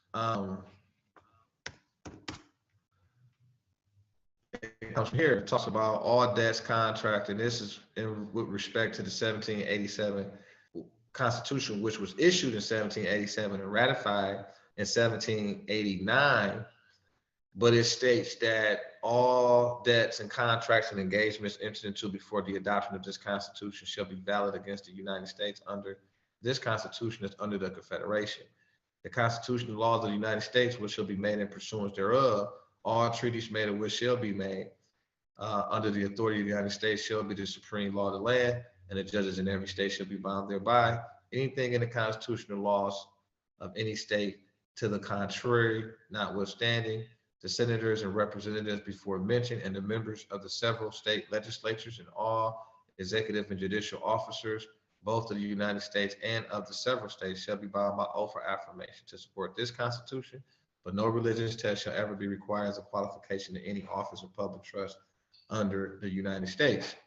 And so what this means is that this treaty under the clause 1, 2, and 3 is enforceable in law under 22 USC section 141, which is the codified version of the treaty and constitution for the enforcement of the treaty laws in order to do business at the Moroccan Empire via North, South, and Central Americas and be admitted into the States United, now called the United States of America.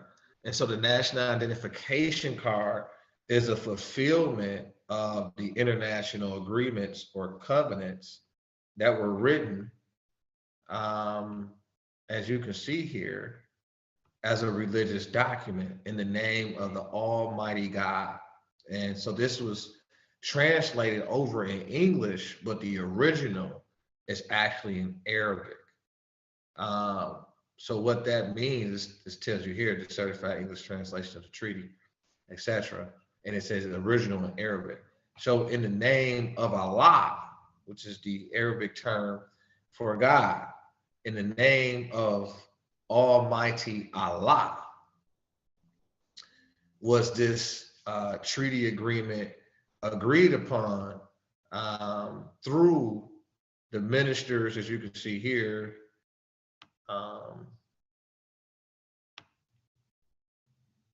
You know, as you can see here, through the ministers plenipotentiary, which said ministers, and whereas we the said John Adams, Thomas Jefferson, two of the said ministers plenipotentiary, and the said Benjamin Franklin being absent by writing under the hand and seal of John Adams at London, October the 5th. So,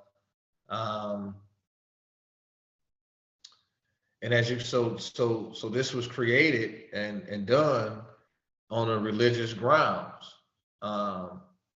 And the Emperor of Morocco and the colonial powers or leaders at that time, we came together to form a republic. And so the national identification card is a fulfillment of the treaty agreement, the treaty law. And it's the constitutionality. That's what we were talking about. The constitutionality of the national identification card is proof of not only is evidence of your nationality, you belonging to a particular nation, which is automatically enacts international law with respect to the national and international law, and is dealing with the identification, which is proof of identity. They're proving that a person or subject or article before the court is the very same that he or it is alleged, charged, or reputed to be. And as where a witness recognizes the prisoner at the bar as the same person whom he saw committing the crime, or where handwritten stolen goods, counterfeit coins, etc. are recognized as the same which one is passed under the observation of the person identifying them. True identity is collected from a multitude of signs. So when we go into identity, in the law of evidence, is sameness. The fact that a subject or person, a subject, person, or thing before a court is the same as it is represented, claimed, or charged to be. Right? Such sameness between two design, invention, combinations, etc., will constitute the one an infringement of the patent granted for the other. So the invention, combination, let's go back. So such sameness between two designs, inventions, combinations, etc. So which is a very important term here, two designs or inventions or combinations, etc. So the prophet teaches us in the divine warning to the nations that our ancestors placed their trust upon names that they formed. So these names were created and formed by our ancestors, which is an invention, which is a design, right? And so when you're dealing with identity, being able to prove your identity pursuant to your nationality and free national descent name is now, because you got patent rights or copyrights to the invention, right? To constitute identity of invention, and therefore infringement not only must be the result obtained to be the same, but in case the means used for its attain is a combination of known elements. The elements combined in both cases must be the same and combined in the same way, so that each element shall perform the same function, provided that the differences alleged are not merely colorable according to the rule forbidding the use of known equivalents. Identity of design means sameness of appearance, or in other words, sameness of effect upon the eye. That's why the prophet say, imitate I the prophet, right? So that's a very important definition, because it talks about you being the same as you claiming that you claiming to be, basically. And what do the nationality cards say here? It said, I do hereby declare that you are a Muslim under the divine laws of the Holy Quran of Mecca, love, truth, peace, freedom, and justice. So you claiming, one, to be Moorish American, and to be Moorish American by name and principle. In name and principles, love, truth, peace, freedom, and justice, which are the divine laws of the Holy Quran of Mecca. Right? And so this nationality is saying, hey, it's saying to us, the nationality is the quality, right? Quality or character, dealing with your values, which arises from the fact that a person belonging to a nation or a state. This is the nation state, the Moorish Science Temple of America. That's the state, the government. Now, what's the nation? The Moorish Americans. They're descendants of Moroccans and born in America.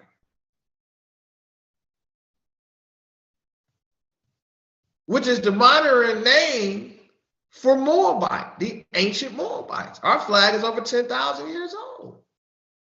So that means that you're going to be obedient to the covenant of honor thy father and thy mother and their divine creed and principle, which is love, truth, peace, freedom, and justice. So you're going to be the same that you claiming to be if you in possession of this card. And may the blessings of the God of our Father Allah be upon you that carry this card. So this is in full compliance with the treaty agreement, with the treaty law that's been enforced, right? And then you see the Constitution, which is the security mechanism. The Constitution say, hey, all treaties we already made, because this come in 1784, 85, 86. It's published in 87, 1787. Now the Constitution is issued, and the Constitution is issued in 1787 after the treaty is signed. So before the adoption, we had to take care of these debts and contracts and engagements. We got to make sure that this stuff is in order. And all of the Moorish Moroccan heirs' birthright, inheritance, estates is secure. Because we're dealing with the Great Migration at that time, right? We're dealing with the Declaration of Independence. So we taking it through the natural, we taking the European Christians looking for peace and security through the naturalization process of becoming a citizen of America under the constitutional government that we established, the Republican form of government. Here is the rules and regulations of the naturalization process and becoming a citizen under the protections of the Moroccan Empire. And this is why you got the presidents have to come out and refer to the agreement. Where, for example, President Obama come out and say, "Well, the first nation to recognize my country is Morocco," and we actually.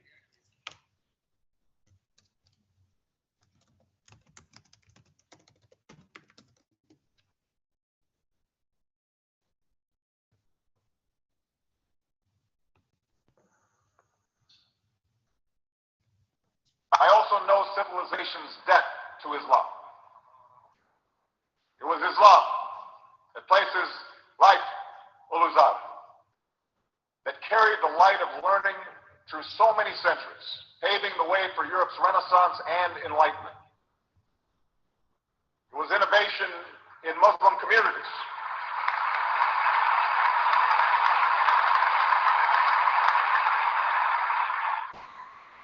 It was innovation in Muslim communities that developed the order of algebra, our magnetic compass and tools of navigation, our mastery of pens and printing, our understanding of how disease spreads and how it can be healed.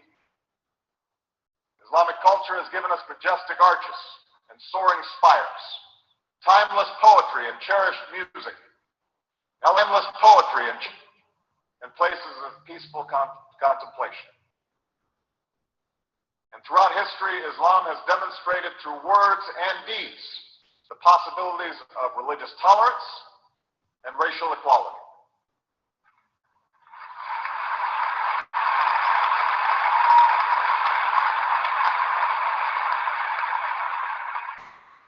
I also know that Islam has always been a part of America's story. The first nation to recognize my country was Morocco. In signing the Treaty of Tripoli in 1796, our second president, John Adams, wrote, "The United States has in itself no character of enmity against the laws, religion, or tranquility of Muslims." And so the national identification card is a connector, a device that's in compliance with the Constitution and treaty laws for the United States of America, and for you to be identified in your national capacity and not be under the banner or the name Negro, Black, and Colored, or Ethiopian. These names were given to slaves by slaveholders in 1779 and lasted until 1865. And so the Moors were stripped of their nationality. The nationality of the Moors was taken away from them because they honor not the creed and principles of their forefathers. And so when we're dealing with the terms nationality and identification card, the card is an instrument issued from the Moorish Science Temple of America, which was founded for the uplifting of Moorish Americans, i.e. the birthrights, to secure the birthrights for Moorish Americans, etc. And to make it clear that we honor all divine prophets, Jesus, Muhammad, Buddha, and Confucius, right? And may the blessings, which blessings means protection, protection under the laws of your nation while operating in any of the lands of your forefathers, right? And that right and dignity would be protected, guaranteed, secure. That freedom, love, truth. So that love for your, that's what we teach. Yeah, the Moors must learn to love instead of to hate. You must learn to love your ancient ancestors, honor it through the active practice and policy, the policy and practice of the divine creed, right? You're not to cause confusion. You're not to violate the law in any kind of way, shape, or form. The divine laws, love, truth, peace, freedom, and justice. You to be active, not passive. You to go out and be fruitful, take your place amongst the affairs of men.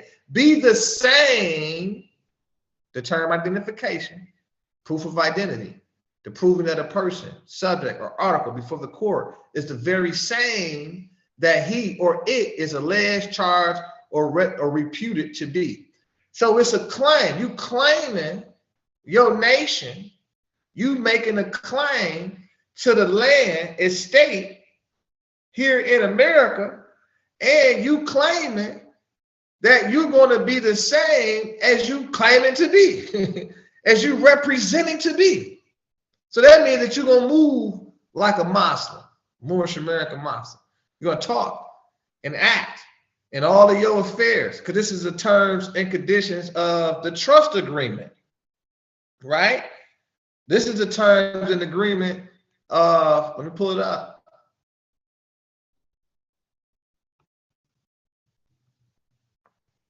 You know, here go the seals, this legal document. And so you agreeing to this divine constitutional bylaw. So the nationality and identification card is proof.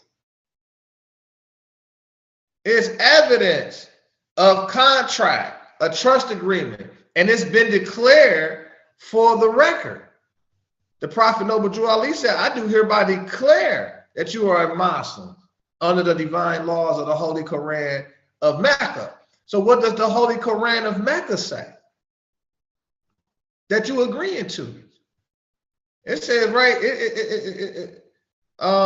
what you agreeing to is right here in the divine instructions from the prophet, which as stated was prepared by the guiding of his father God Allah, the great God of the universe, to redeem man from his sinful and fallen stage of humanity back to the highest plane of life with his father God Allah. And you say, well, who is Noble Drew Ali? Right? Question number 5 in the questionnaire. They say, well, who is Noble Drew Ali? Well, he is Allah's prophet. Now, question number 6, what is a prophet? A prophet is a thought of Allah manifested in human flesh. What is the duties of a prophet? Question number 7. What is the duty of a prophet? To save nations from the wrath of Allah. Well, why is that? What do you mean? Remember, this is the Americas is the Moroccan Empire. This treaty was signed in the name of Allah. So we know our people through a signal or a pass that shall be given to all vessels and the declaration of the commander. So here in the national identification card, the prophet makes a declaration. The prophet, Noble Drew Ali, the prophet, the founder, the commander-in-chief. The commander-in-chief of the Moorish Science Temple of America, which is a vessel. A vessel, another name, let's look it up. What is the definition of a vessel?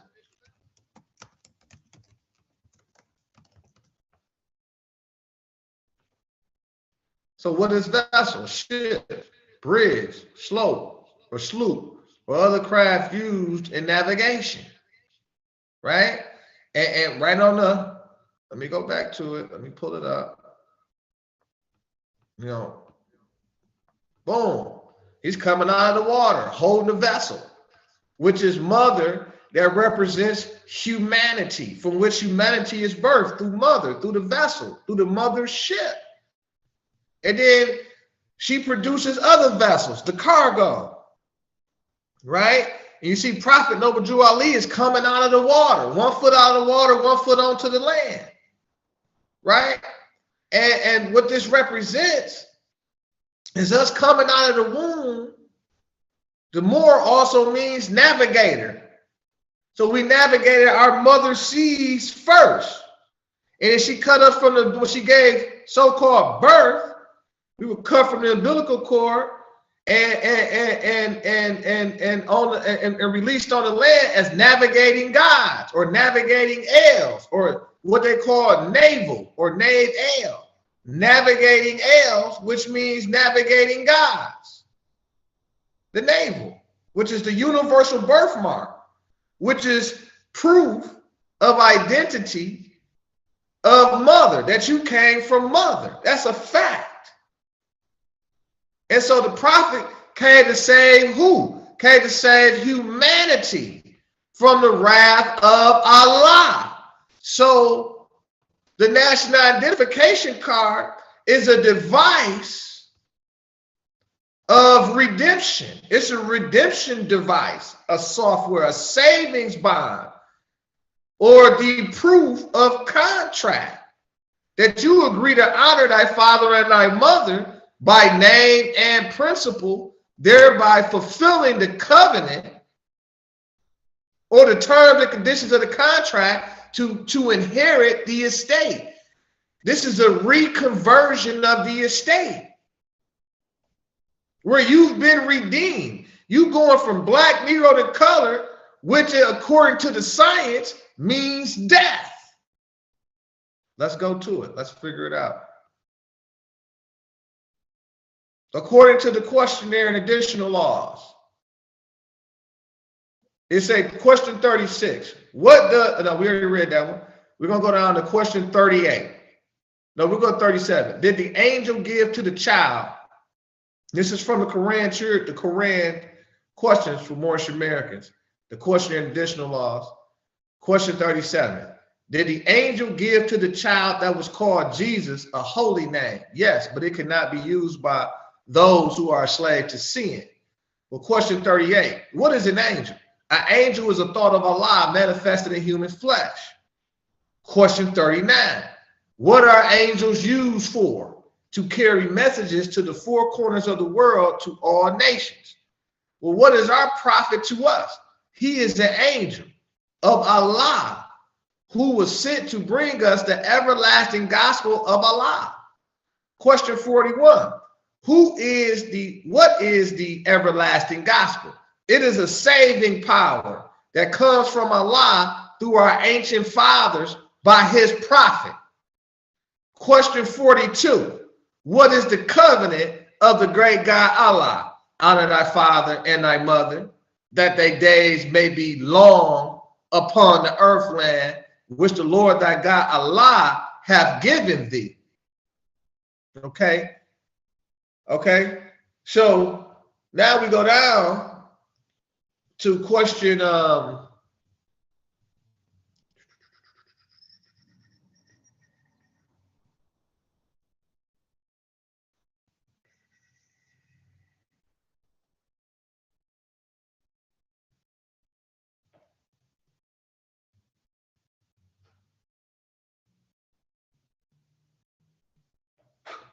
here we go.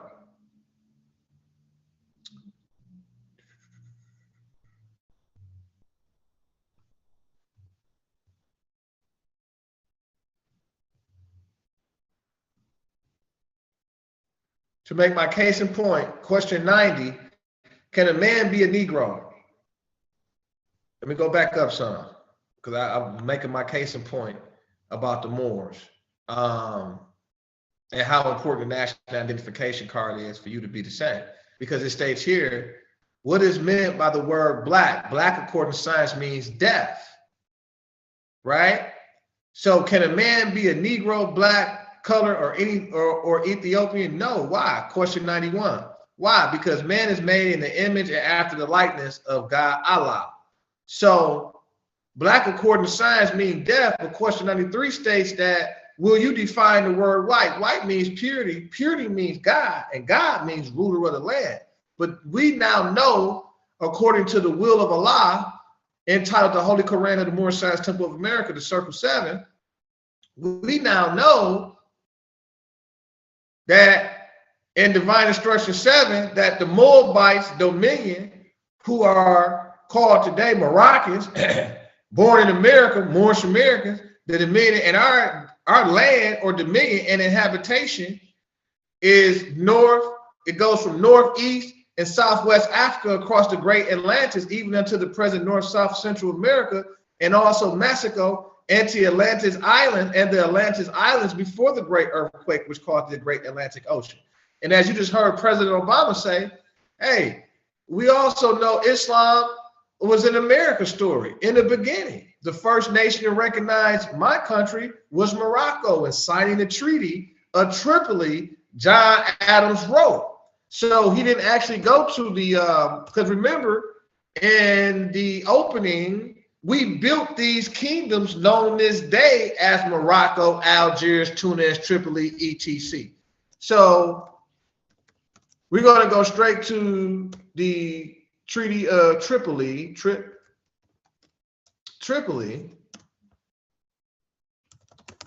Treaty of Peace that Obama was talking about in reference to the Moroccan Empire.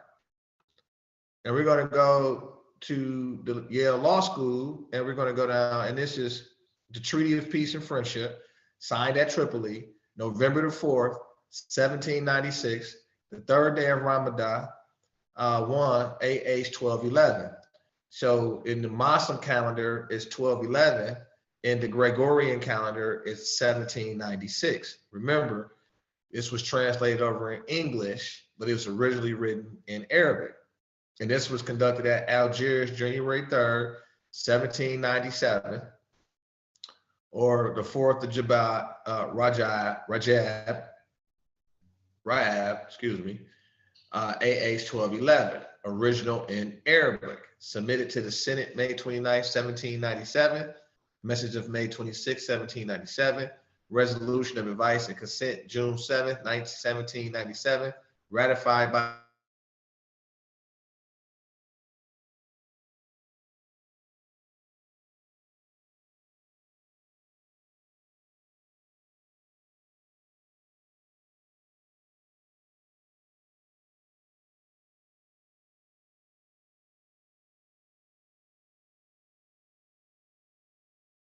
article that President Obama was talking about was here, Article 11, and he just didn't read the first section or the first sentence of the article, which states the following: for the record, as the government of the United States of America is not in any sense founded on the Christian religion, as it has in itself no character of enmity against the laws, religion, or tranquility of Muslim men, and as the said states, never have entered into any war or act of hostility against any Mohammedan nation. It is declared by the parties that no pretext arising from religious opinions shall ever produce an interruption of the harmony existing between the two countries. Now, the United States is, new, fairly new, 200 years old. We're talking about our flag is over 10,000 years old. So the land claims is predates colonialization, and they have never entered into any war against any Mohammedan nation, as is stated there at that time. I also know that Islam has always been a part of America's story. The first nation to recognize my country was Morocco. In signing the Treaty of Tripoli in 1796, our second president, John Adams, wrote, "The United States has in itself no character of enmity against the laws, religion, or tranquility of Muslims." So going back to point out a few, and as you can see here, for the record, are declared from the affidavit of organization, right? In this organizing, in the foundation of the Morris Temple of America, in the beginning, as we say, the articles of incorporation here, the constitutional articles of incorporation called affidavit of organization. And the affidavit sets out facts and truth. And so here's the truth of the organization, entitled Our Authority. And here, to make the case in point of how important the national identification card is, and to pull everything together, the Moorish Science Temple of America deriving its power and authority from the great Quran of Muhammad to propagate the faith, and extend the learning and truth of the great prophet of Ali in America. And so remember, here it clearly states, in itself has not entered into any war or act of hostility against any Mohammedan nation. And it has no character of enmity against the laws, religion, or tranquility of Muslims. So going back to the national identification card, dealing with Muslim law, I hereby declare you are a Muslim under the divine laws of the Holy Quran of Mecca: love, truth, peace, freedom, and justice. Commander-in-Chief, Noble Jew Ali the Prophet, as stated. And even here, I also want to point out, I believe it's here, look, Article 4. Article 4 of every treaty is stated the same. It says, and this is the Treaty of Tripoli. This is the Treaty of Tripoli, one of our kingdoms. And in Article 4, with respect to the national identification card for the Moorish Science Temple of America, it says that proper passports are to be given to all vessels of both parties by which they are to be known. And considering the distance between the two countries, 18 months from the date of this treaty, shall be allowed for procuring such passports. During this interval, the other papers belonging to such vessels shall be sufficient for their protection. And so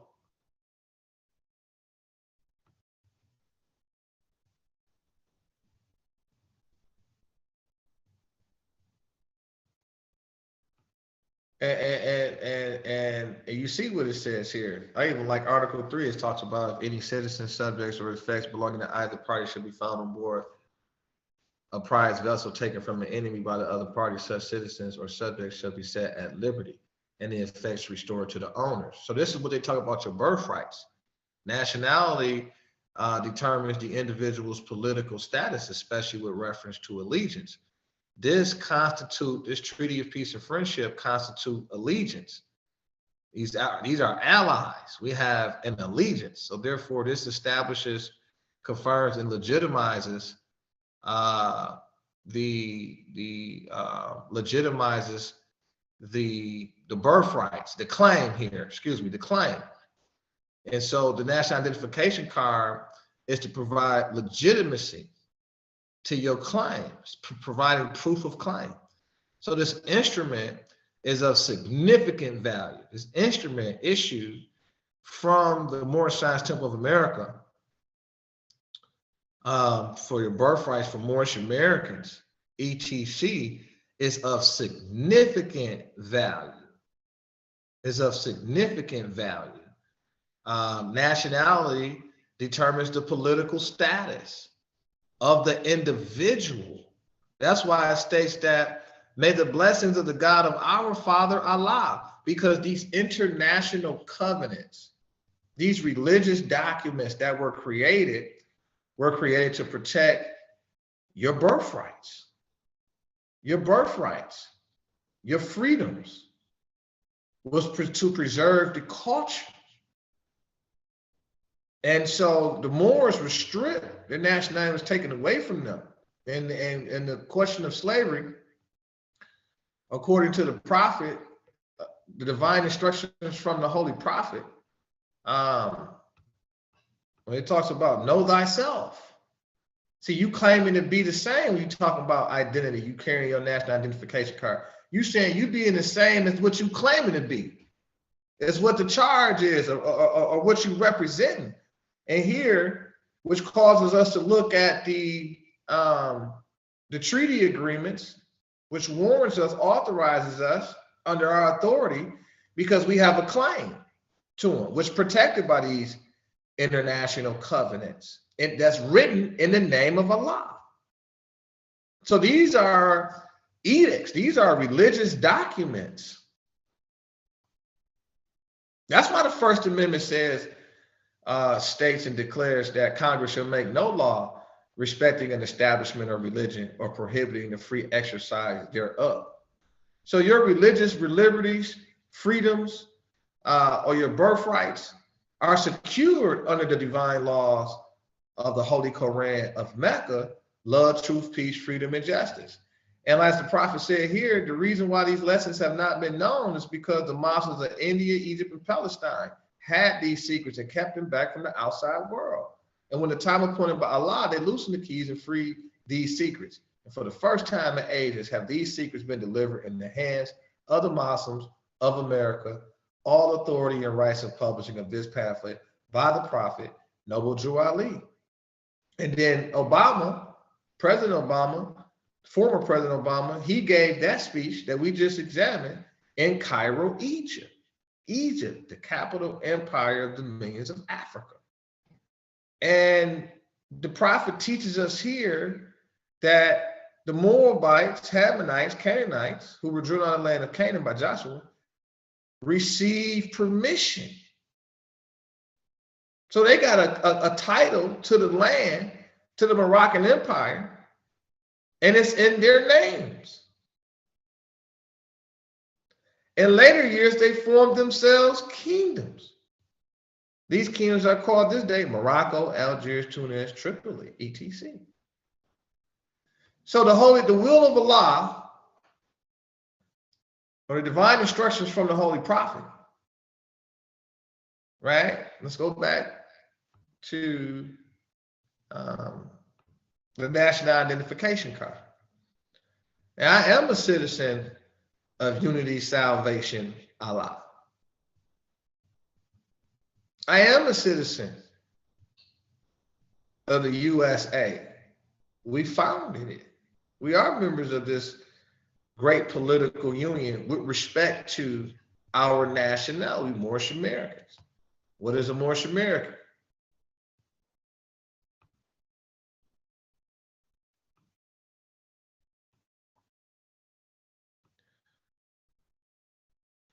Why are we Moorish Americans? Because we are descendants of Moroccans and born in America.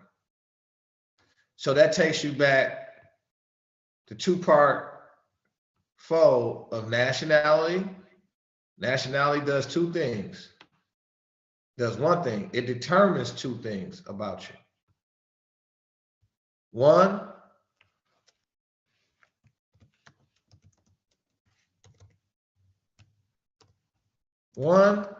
is your political status.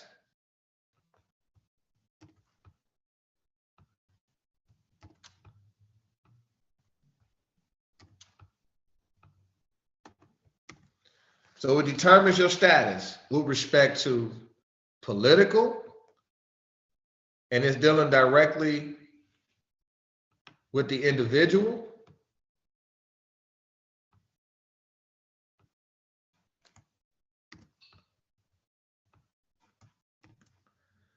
Especially with reference to allegiance. So you got that, especially with reference to allegiance. And we just showed you the allegiance through the covenants, the treaty agreement, and with each other. Allegiance, we honor our father and our mother, that our days may be lengthened on the earth land. And then nationality also determines, nationality determines the political status of the individual, especially with reference to allegiance. But now, domicile, which is the two determines, domicile determines, okay, your permanent residence is determined, your civil status. So now, right, your civil status. So now, excuse me. So now the issue is dealing with our birth. Like, well, we born Moorish Americans, how do we get to be a Negro, Black, and color? We found that out. So now we had to proclaim our nationality, which we did. And now we understand what nationality means. It determines our political status of the individual, especially with reference to allegiance. Well, wait a minute, what's the government? What's the constitutional government? What's the government? What's the national government that was authorized via the Constitution and the treaty law that's put in place? The United States of America. So we have an allegiance via a legal contract called a peace treaty and constitution. And being born in America, the law of the land is invoked or takes precedent, which is Constitution. And the Constitution, which we just showed you, Article 6 said the treaty is supreme law. The treaty, Constitution, and the laws of the United States. So your national identification card is proof. It's evidence. It's proof, which is evidence of your identity. And identity in law of evidence is sameness. Your identity in the law of evidence is sameness. The fact that a subject, person, or thing before a court is the same as it is represented, claimed, or charged to be. So it's a claim. It's evidence of a claim. It's evidence of a claim. And that you are who you say you are. Okay?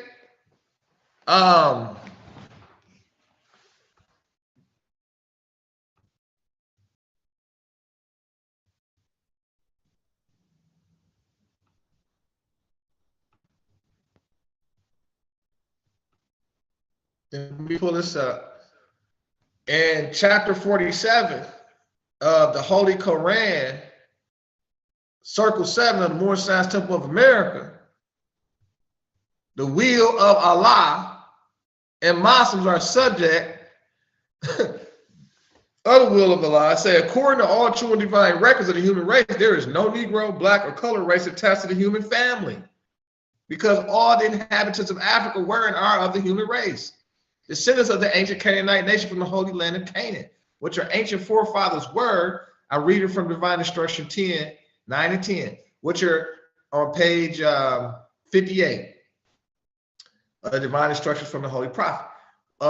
He said, what your ancient forefathers were, you are today without doubt or contradiction. There is no one who was able to change man from the descendant nature of his forefathers unless his power extend beyond the great universal creator himself. These holy and divine laws are from the Holy Prophet, or from the Prophet Noble Drew Ali, the founder of the uniting of the Moorish Science Temple of America. These laws are to be strictly preserved by the members of all the temples of the Moorish Science Temple of America, that they will learn the open air meetings and guide it according to the principles of love, truth, peace, freedom, and justice. So this is the supreme law of the land. And the prophet was bringing this awareness, consciousness directly to us, or bringing our awareness and consciousness to the information. So these are a device in trust and estate law, because you're dealing with land inheritance that's passed down to the heirs who are Moorish American descendant. So this national identification card is in fact a claim and proof that you are descendable, and you can go in any court to address the issues in your proper person, pursuant to, when I say proper person, I don't want to lose anybody, but that shouldn't lose you. You're a proper person.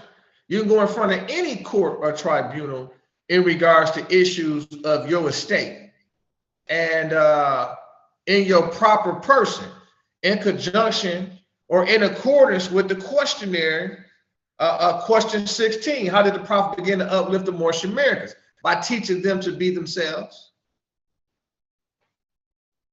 By teaching them to be themselves. So that's going back to your identity.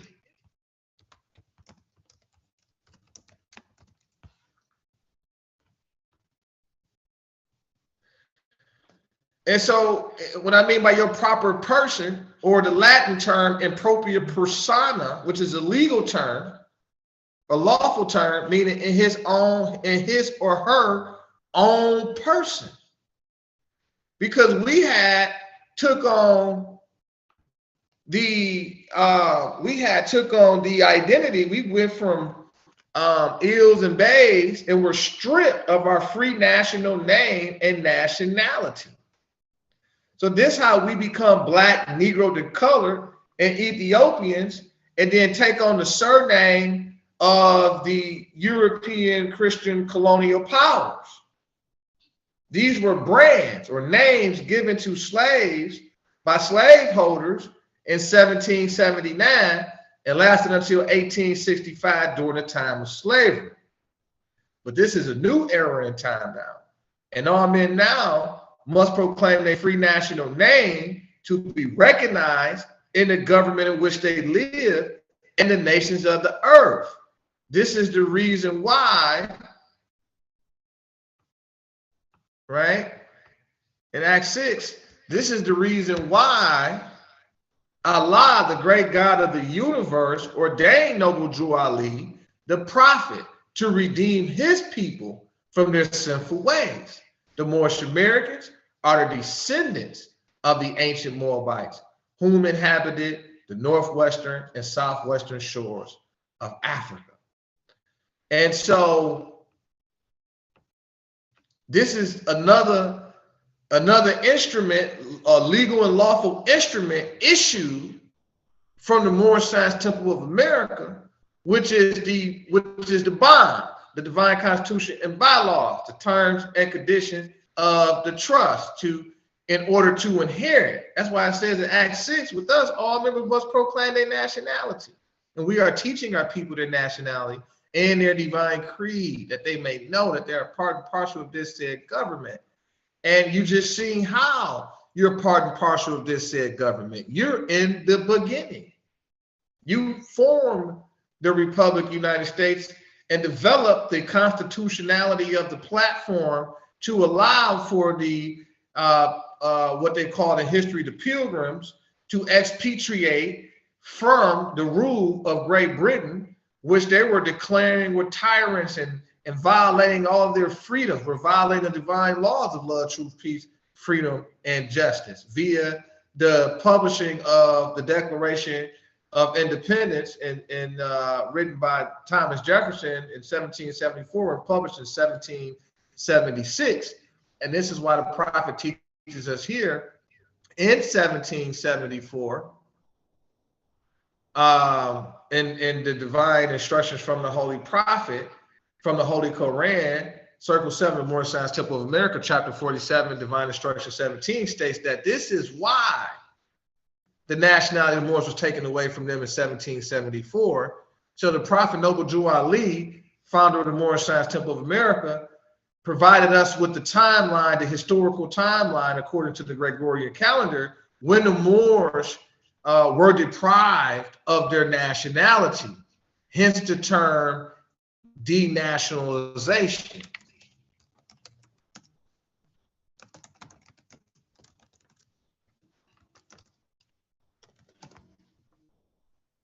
Right? And I'll pull this term up.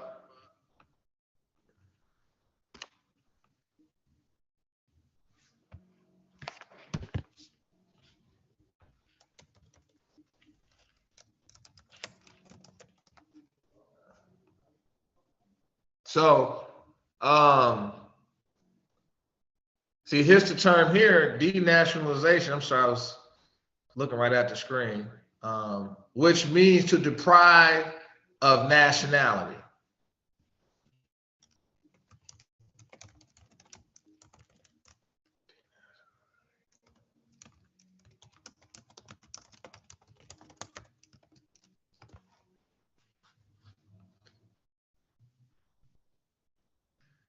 So to deprive of proper or true nature, make unnatural, to deprive of the rights and privileges of citizenship or of naturalization. Denatural, that's D, to denaturalize. We're talking about to denationalize, right? And I had it up here, but I'm trying to get us straight to the definition that we're looking for.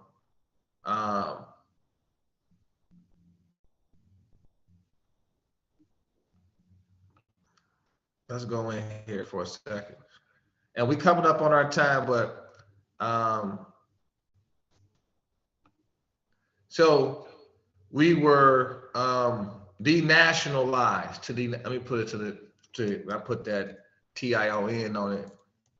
It does something to the algorithm.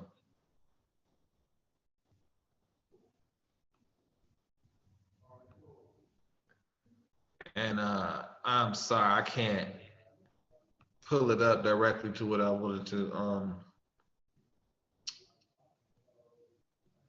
Wow. So denationalize means to deprive of nationality.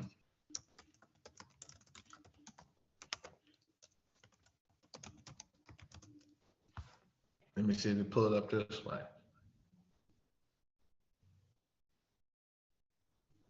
So, what does it mean to be deprived? In a constitutional provision that no person shall be deprived of his property without due process of law. This word is equivalent to the term pay. So when we come, let's see here. When we come back here, it says this is why the nationality of the Moors was taken away. See? So the Moors were deprived. And so they were deprived of what? They were deprived of their nationality. hence the term denationalized or denationalization, to be deprived of your nationality, which means to be deprived or have your political status taken away, and civil status, or not civil status, but yeah, even civil status. So your status has been removed as a Moor. So the Moroccan Treaty protections does not apply to you. The American Constitution does not apply to you. So there's no protection. So hence the terms Black, Negro.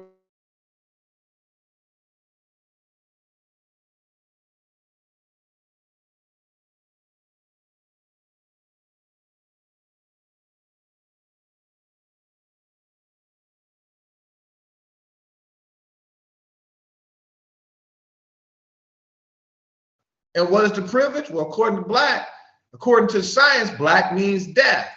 Death, hence the term corpse, corporation.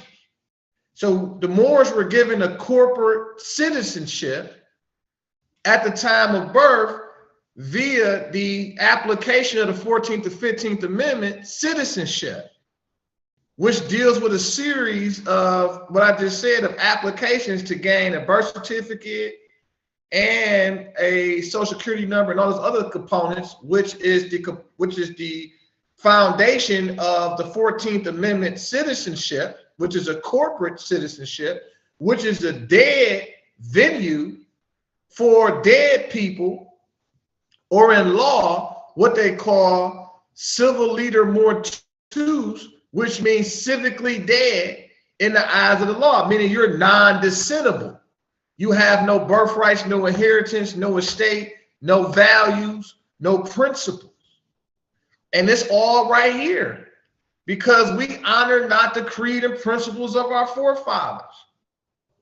And the prophet teaches us more about this in the divine word to the nations, where he breaks down that we will not refrain from our sinful ways, which we see today, which is causing destruction and mayhem and murder and death and misery, and it's destroying the world, and at the expense of the planet.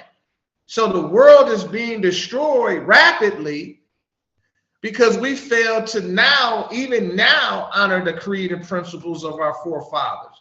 And as the prophet stated in Divine Instruction 16, he states that through sin and disobedience, every nation has suffered slavery due to the fact that they honor not the creed and principles of their forefathers.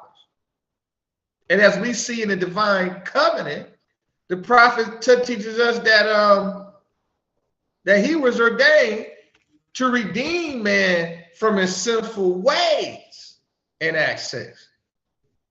So this was a behavior, when we all went to school in elementary and all that, your citizenship was based in your behavior, the principles. That's why they always say, well, who is his mother and father? What is the law of the household? What is the infrastructure of the household?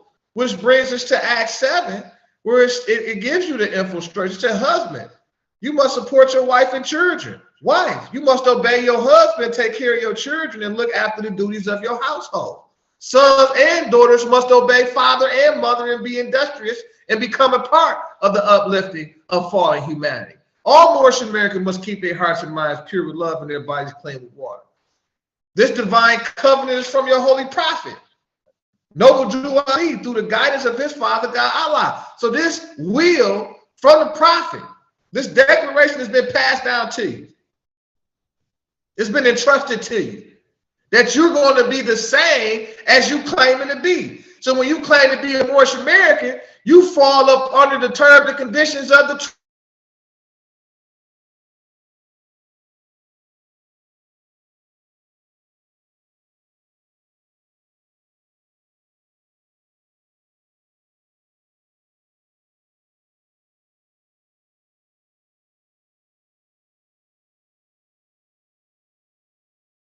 So your national identification card is evidence that you're claiming, it's a claim, and that you're going to represent the claim the same. So not only as you said, Islam, I'm such and such.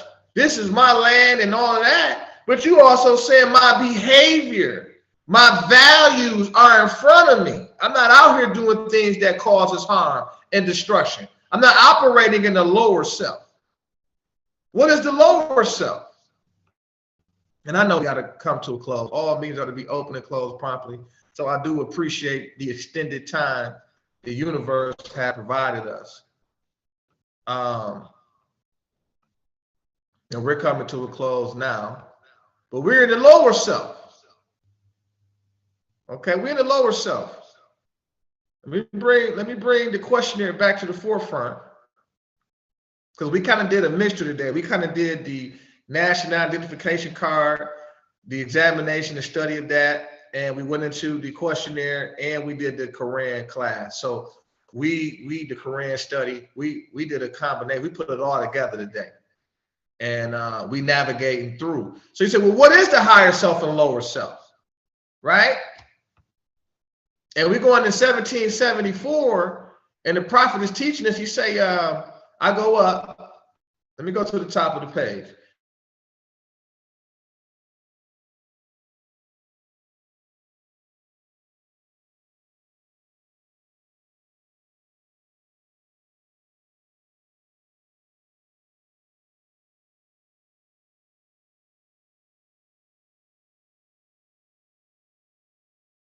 The Moorish Science Temple of America, third heaven. Question 57. Who were Adam and Eve? They are the mothers and fathers of the human family, Asiatics and Muslims. Question 58. Where did they go? They went into Asia. Question 59. What is the modern name given to their children? Asiatics. Question 60. Who is guarding the holy city of Mecca today to keep the unbelievers away? Angels. Question 61.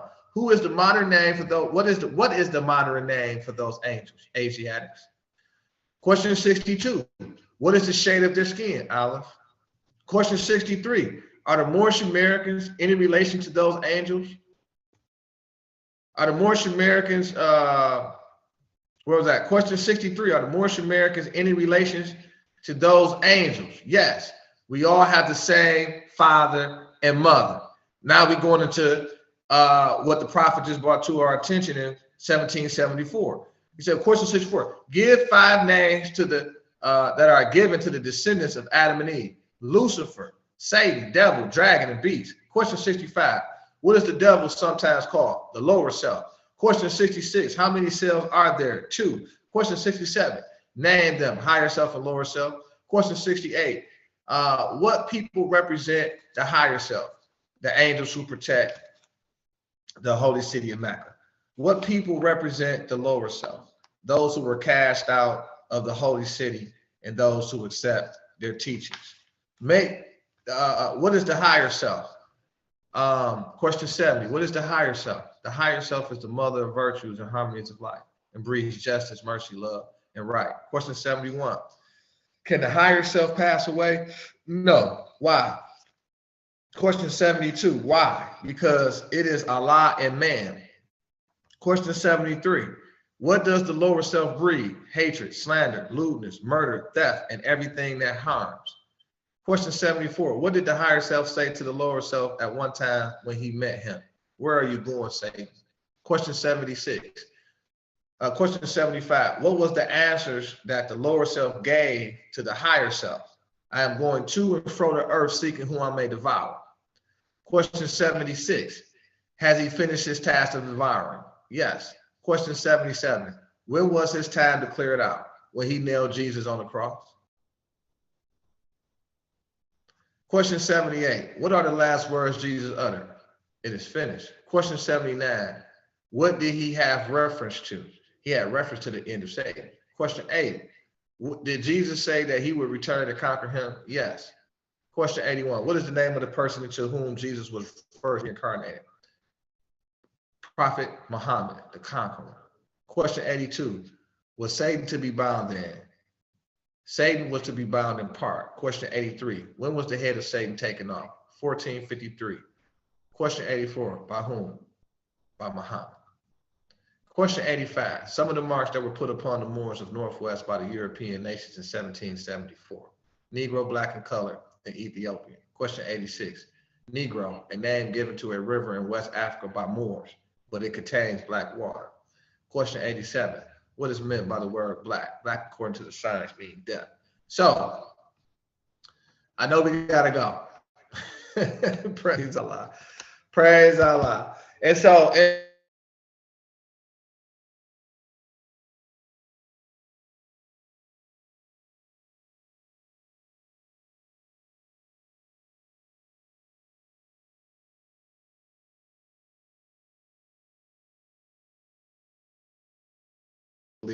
while domicile determines his civil status. And so you domicile your permanent residence, we're at North America.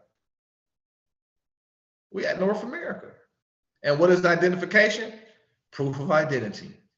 What is identity? And law of evidence. Remember, when you carry this card, it says it right here, right? It says explicitly, who carry this card, meaning this card is in your possession. Possession is 9/10 of the law, and you are in the law of evidence, sameness, by name and principle, by dress code, by thought.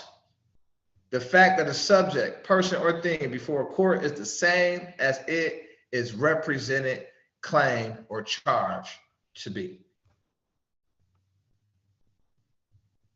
Okay, the names and symbols is covered by copyright. So this invention, Eels and Bay, this invention, who made you? Allah. You are an invention. You are a creation. Who made you? Allah. Who was Allah? The Father of the universe.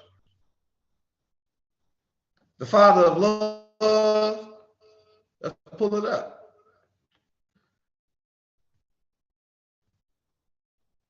Allah, the Father of the universe, the Father of love, truth, peace, freedom, and justice. Allah is my protector, my guide, and my salvation by night and by day through his holy prophet, Drew Ali. Amen. Who brought you the law? Allah is the law. Allah is the law. And the prophet is above a sultan. The prophet is above a king or a queen. Prophet was ordained by Allah. The law. Who is the law? The law of love, truth, peace, freedom, and justice. The Father. The provider of the law. The securer of the law. And where's the nearest place you can meet Allah? In the heart. Allah and man is one. In fact,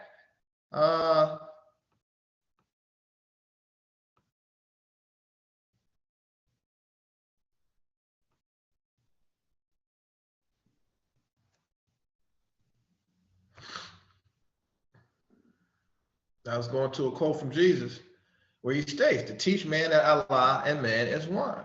The nearest place you can meet Allah is in the heart. You a creator, you make your own. And so the nationality identification card is a divine instrument of significant value in current times, right now. It is a claim and title to the land, estate, and evidence of proof of contract that you are Moorish American and that you are descendable. You are out of the capacity of being non-descendable, meaning the law applies to you. Those international treaties we were talking about. So do your homework, go back and study, get back in the laboratory, and understand the terms and conditions. As we read earlier, the Moroccan Treaty from the Empire said that the declaration of the commander shall be alone sufficient to exempt any of them from examination. So now you got to take that and go and study the Constitution. Go and study due process. Go and study the First Amendments.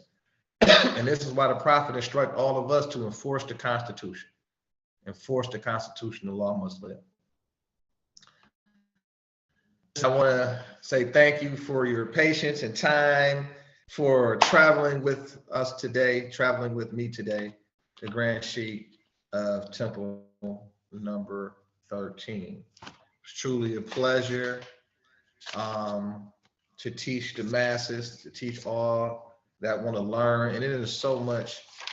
It is so much to learn, actually, and just not enough time to get it all out in one session. But it was, very important that we had this opportunity to listen to the pioneers, the patriarchs of Temple number 13, the right arm of Noble Drew Ali, to better understand the genealogy of Brother P. Miles Ill, understand my genealogy, from which I come from, to understand Temple number 13's, to better understand Temple number 13's genealogy and our divine duties. Our prophet, as my great grandfather and great uncle stated, he told them that he didn't come for them. He came for the third and fourth generation. They're going to come in to the temples with their eyes wide open, fulfilling these prophecies, fulfilling the covenant, which we're doing right now.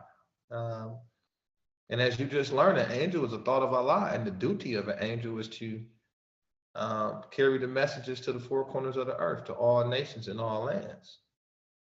And that's what we're here doing today. So please share, like, comment, hit the notification bell, be a part and parcel of all uplifting acts. Be a part of all necessities of the Moorish Science Temple of America. Moorish Americans are duty bound. Moorish American duties are to proclaim and practice these holy and divine laws of love, truth, peace, freedom, and justice, and to preserve these holy and divine laws pursuant to our divine covenant. Moorish Americans is a contract. You agree to a contract, to a covenant. That's the terms and conditions of the contract. You got to honor thy father and thy mother. We must honor thy father and thy mother, that our days may be lengthened on the earthland. I mean, the Asiatics and Muslims are the human race, the human family. We established the first religious creed. Like I said, we just don't have enough time today in this Sunday school to cover some of that information which is provided from the divine instructions from the Holy Prophet. But if there is any questions, you can always send them over to P. Miles L, that's PMILES EL at MSTA13gov.com, or over to my secretary at M. Hammond, and that's MHAMMOND EL at MSTA13gov.com. You can visit us and subscribe and submit your email and questions at www.msta13gov.com. And that concludes our Sunday school class and Quran study group. We kind of, and our scientific study of the national identification card. And that's how powerful and forceful this all is. We deal with one instrument and we study that. We do an examination of that instrument, and it opens up doors and open up other doors and open up other doors and open up other doors. And now we're listening to Obama. We're listening to, we at Avalon, we at Yale Law School, studying and examining Moorish history.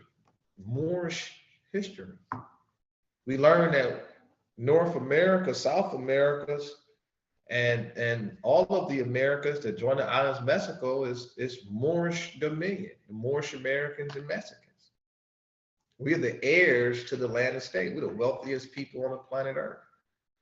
The gold and silver and commerce belongs to the citizens alone. And we learned in chapter 47, Egypt, the capital dominion of the capital Egypt, capital empires of the dominion of Africa. And we learned about the river Niles and the other trade routes that were developed for commercial purposes, to do business with the surrounding kingdoms, and for transportation, to do import exports. And the relationship between the business, political relationship, the economic relationship, and social relationship, which is the practice of Islam. This deals with your social progress and intellectual development and understanding of life and its processes. and defining your purpose. So the social relationships and compacts, the economic relationship between the pharaohs, the ancient pharaohs of Egypt, and the Moors, the ancient Moabites. And the ancient Moabites being the foundation of Islam, we founded the holy city of Mecca. And so that's what, you see Ibn Saud, the first king of Saudi Arabia, on page 2 of the Holy Quran, of the Moorish Science Temple of America. And you now we learn the relationships. Now we know why.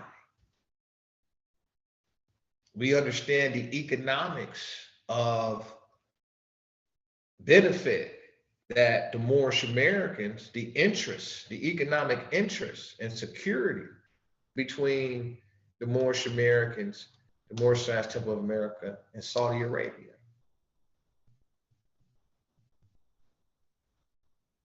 Due to the oil and all the other wealth of our state. And so we're backed by Allah. We're the foundation of the holy city of Mecca. We're the foundation of the Moroccan Empire. We're the possessors and the founders of the Moroccan Empire. So you got Egypt, you got Saudi, you got all of this, you got Asia involved, the continent of Asia. We didn't have a chance to go dive deeper into the divine origin, but we have relationships in China and Japan, and then with the Nicaraguans, the natives of El Salvador, the Mexicans. This is the Moorish dominions. Then this estate is placed into a trust to protect the assets, asset protection. And that's what the Moorish Science Temple of America represents. It was registered in registration number 1010-5905 in Cook County, Chicago, Illinois, 1928. And our authority was declared for the record for all to come and inspect all over the world. All people and leadership all over the world can come in to inspect the authenticity and legitimacy of the claim, of the superior claim, on record at Cook County, Chicago, Illinois, secured under the Chicago, Illinois Constitution, interlocking the United States Constitution and treaties, i.e. your birthrights, your political status. And so the purpose of what we're doing here today is to deliver the keys to free our people, from under the yoke of foreign customs, rules, laws, not even laws. It's unlawful to deprive me of my nationality. It's unlawful to deprive me of my nationality and my free national name and my inheritance that's attached to that, which is the birthrights, the freedoms, love, truth, peace, freedom, and justice. And this is why we design the Republican form of government in those ancient principles of autonomy, equal rights and equal justice for all men and mankind. And we set up that platform for the Pilgrims, the Great Migration that took place, what most is known as the American Revolutionary War, but we set up the naturalization expatriation platform to bring them into the fold, to bring the Pilgrims, the European Christian nations, Christian nations of Europe, Rome, over into the Muslim platform with all of their birthrights attached. I mean, they can practice Christianity. And we honor all divine prophets, Jesus, Muhammad, Buddha, and Confucius. In compliance with international law, in compliance with the Moroccan treaty law and constitution of 1787, the Northwest Ordinance of 1787, which goes back to you got the Northwest Ordinance of 1760. I mean, you got to go in there. It's got to go in there. You want a Moroccan Empire. And so it was a pleasure. It was a divine pleasure to be with you all here this afternoon. I'm gonna say peace, and I'm gonna turn.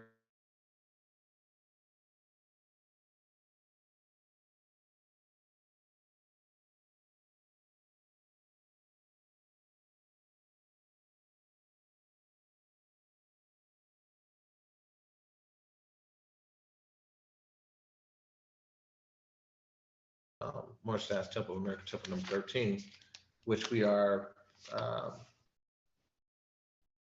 stepping up to the plate to continue the movement and to ensure that our doors, Temple number 13 doors, is always open and we're always building on time. And so with that being said, we're moving closer to 5 o'clock. The meeting started at 2 o'clock. And so I do appreciate the extended time to be with you today. Now I'm asking all muftis, all officers that's a part of this live session to please rise for the reading of the divine warning by the Prophet Noble Jew Ali.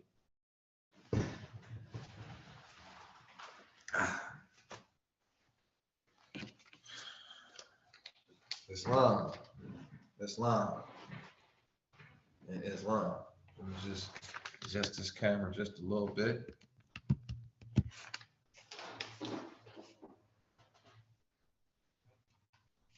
Islam, North Americans.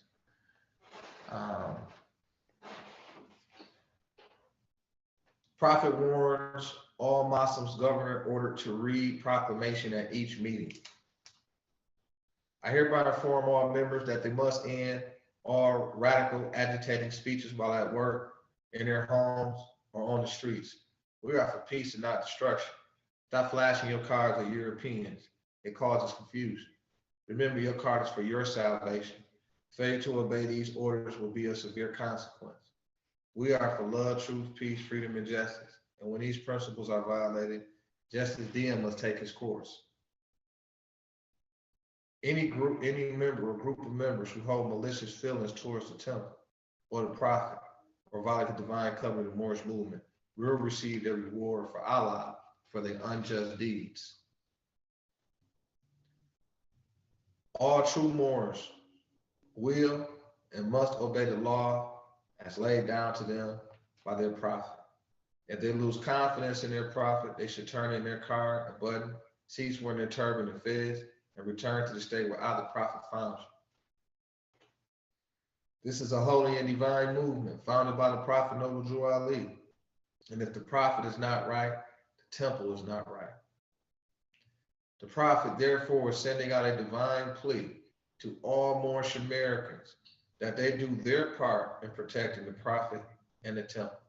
This is an everlasting movement founded by the prophet through the will of Allah to redeem his people from their sinful ways. By order of Prophet Noble Jew Ali. Peace.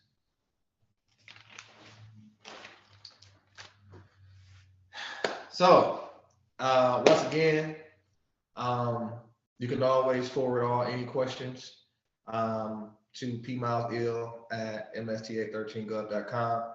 You can make all donations to 248-790-8459 to the Moorish Uplifting Fund or to the Building Fund or to the administration for the domestic works here at Temple number 13. You'll also be able to pay your dues at 248-790-8459 via Cash App. That's via Cash App.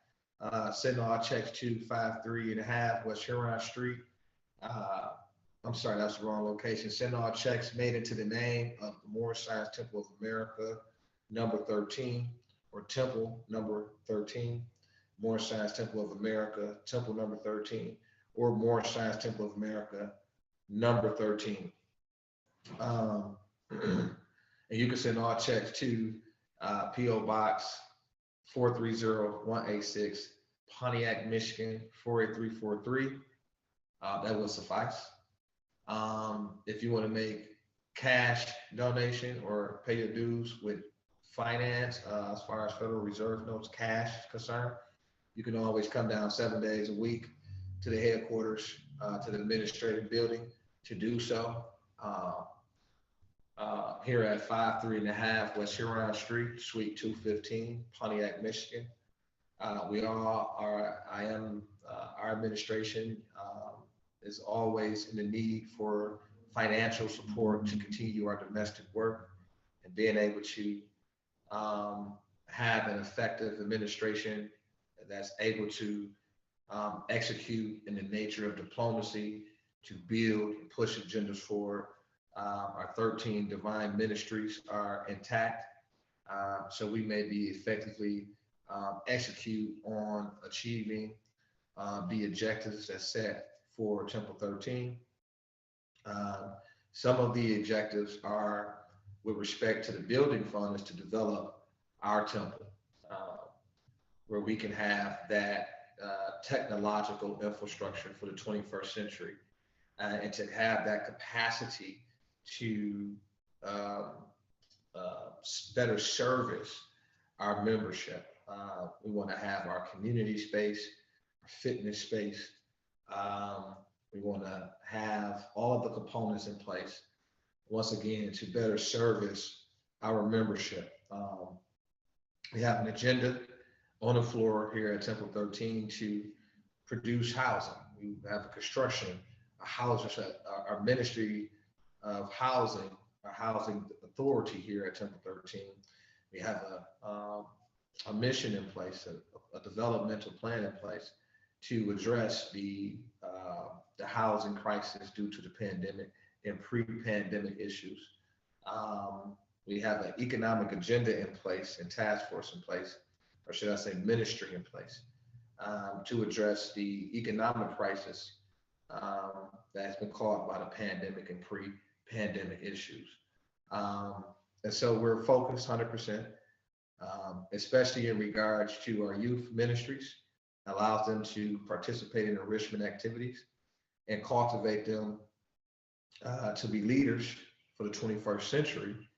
And so we have an agenda in place to resurrect our school, our academies and universities, to ensure that we fulfill the covenant, which is to preserve our laws, customs, rules, and culture, to preserve our values, and to ensure that the institution has that capacity to provide greater security for the benefit of our members here at Temple 13 and all over the world. And so we are currently in a crisis, and both the economic crisis and a public health crisis here at Temple number 13.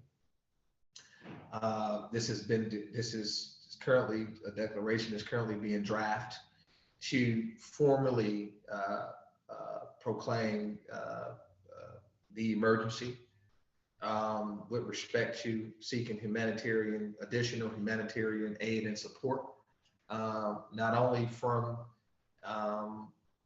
sympathizers, but from other civic leaders and institutions that's in place, federal government, state government, regional governments, municipalities that's in place to provide said assistance through the various laws and grants that's available, both public and private, to ensure that the organizations meets its objective, which is to redevelop, to develop and redevelop the infrastructure, the physical infrastructure. It's time for us to grow in the right direction. And so this administration is 100% focused on pushing us into that direction through the proper, effective strategies and plannings and implementation and execution of the several actions that leads us or fosters those outcomes.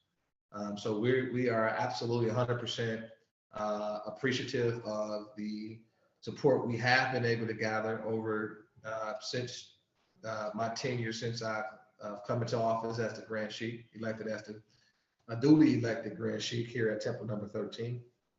And we're fully armed with the maximums of truth, and we know exactly what components that we don't have in place that we need to put in place. That ensures, once again, that we provide greater security, not only for ourselves, but the communities for which we are directly connected to. And so, once again, thank you for joining us here at Temple 13 of the Moorish Science Temple of America. It was truly a pleasure and honor to be with you. And I'm praying for your health and well-being every day, both in the private and the public. The Moorish American National Prayer Day, I believe, is April 13th. Make sure you visit our website. It's at April 13th at 7 p.m. Make sure you visit our website to affirm those dates and time moving forward. But I think it's going to be the first Moorish American National Prayer Day throughout the United States of America. So make sure you come back in so make sure you subscribe to be informed of the activities of the Moorish Science Temple of America. Once again, visit us at msta13gov.com. Reach out to us.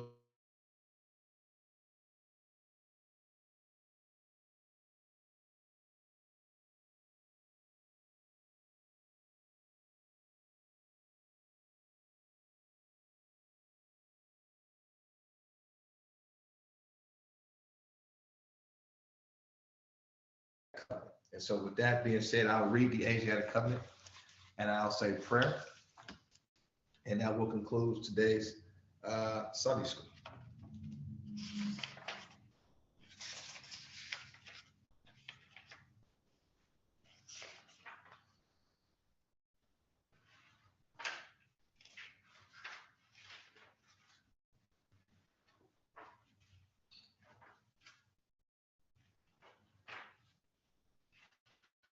Sorry about that.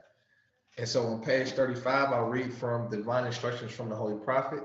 On page 35, the Holy Quran of the Moorish Science Temple of America, Circle 7, Divine Prepared by the Noble Prophet, Drew Ali.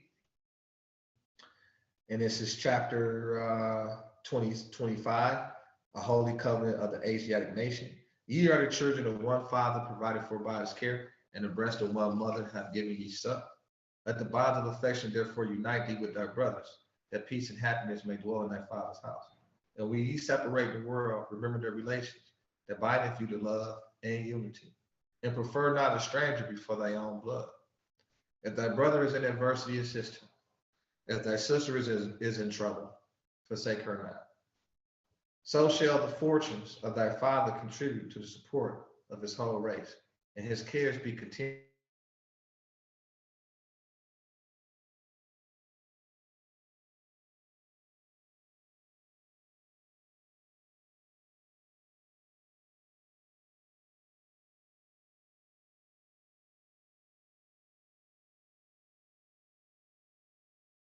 After me. Allah, the Father of the universe, Father of love, truth, peace, freedom, and justice.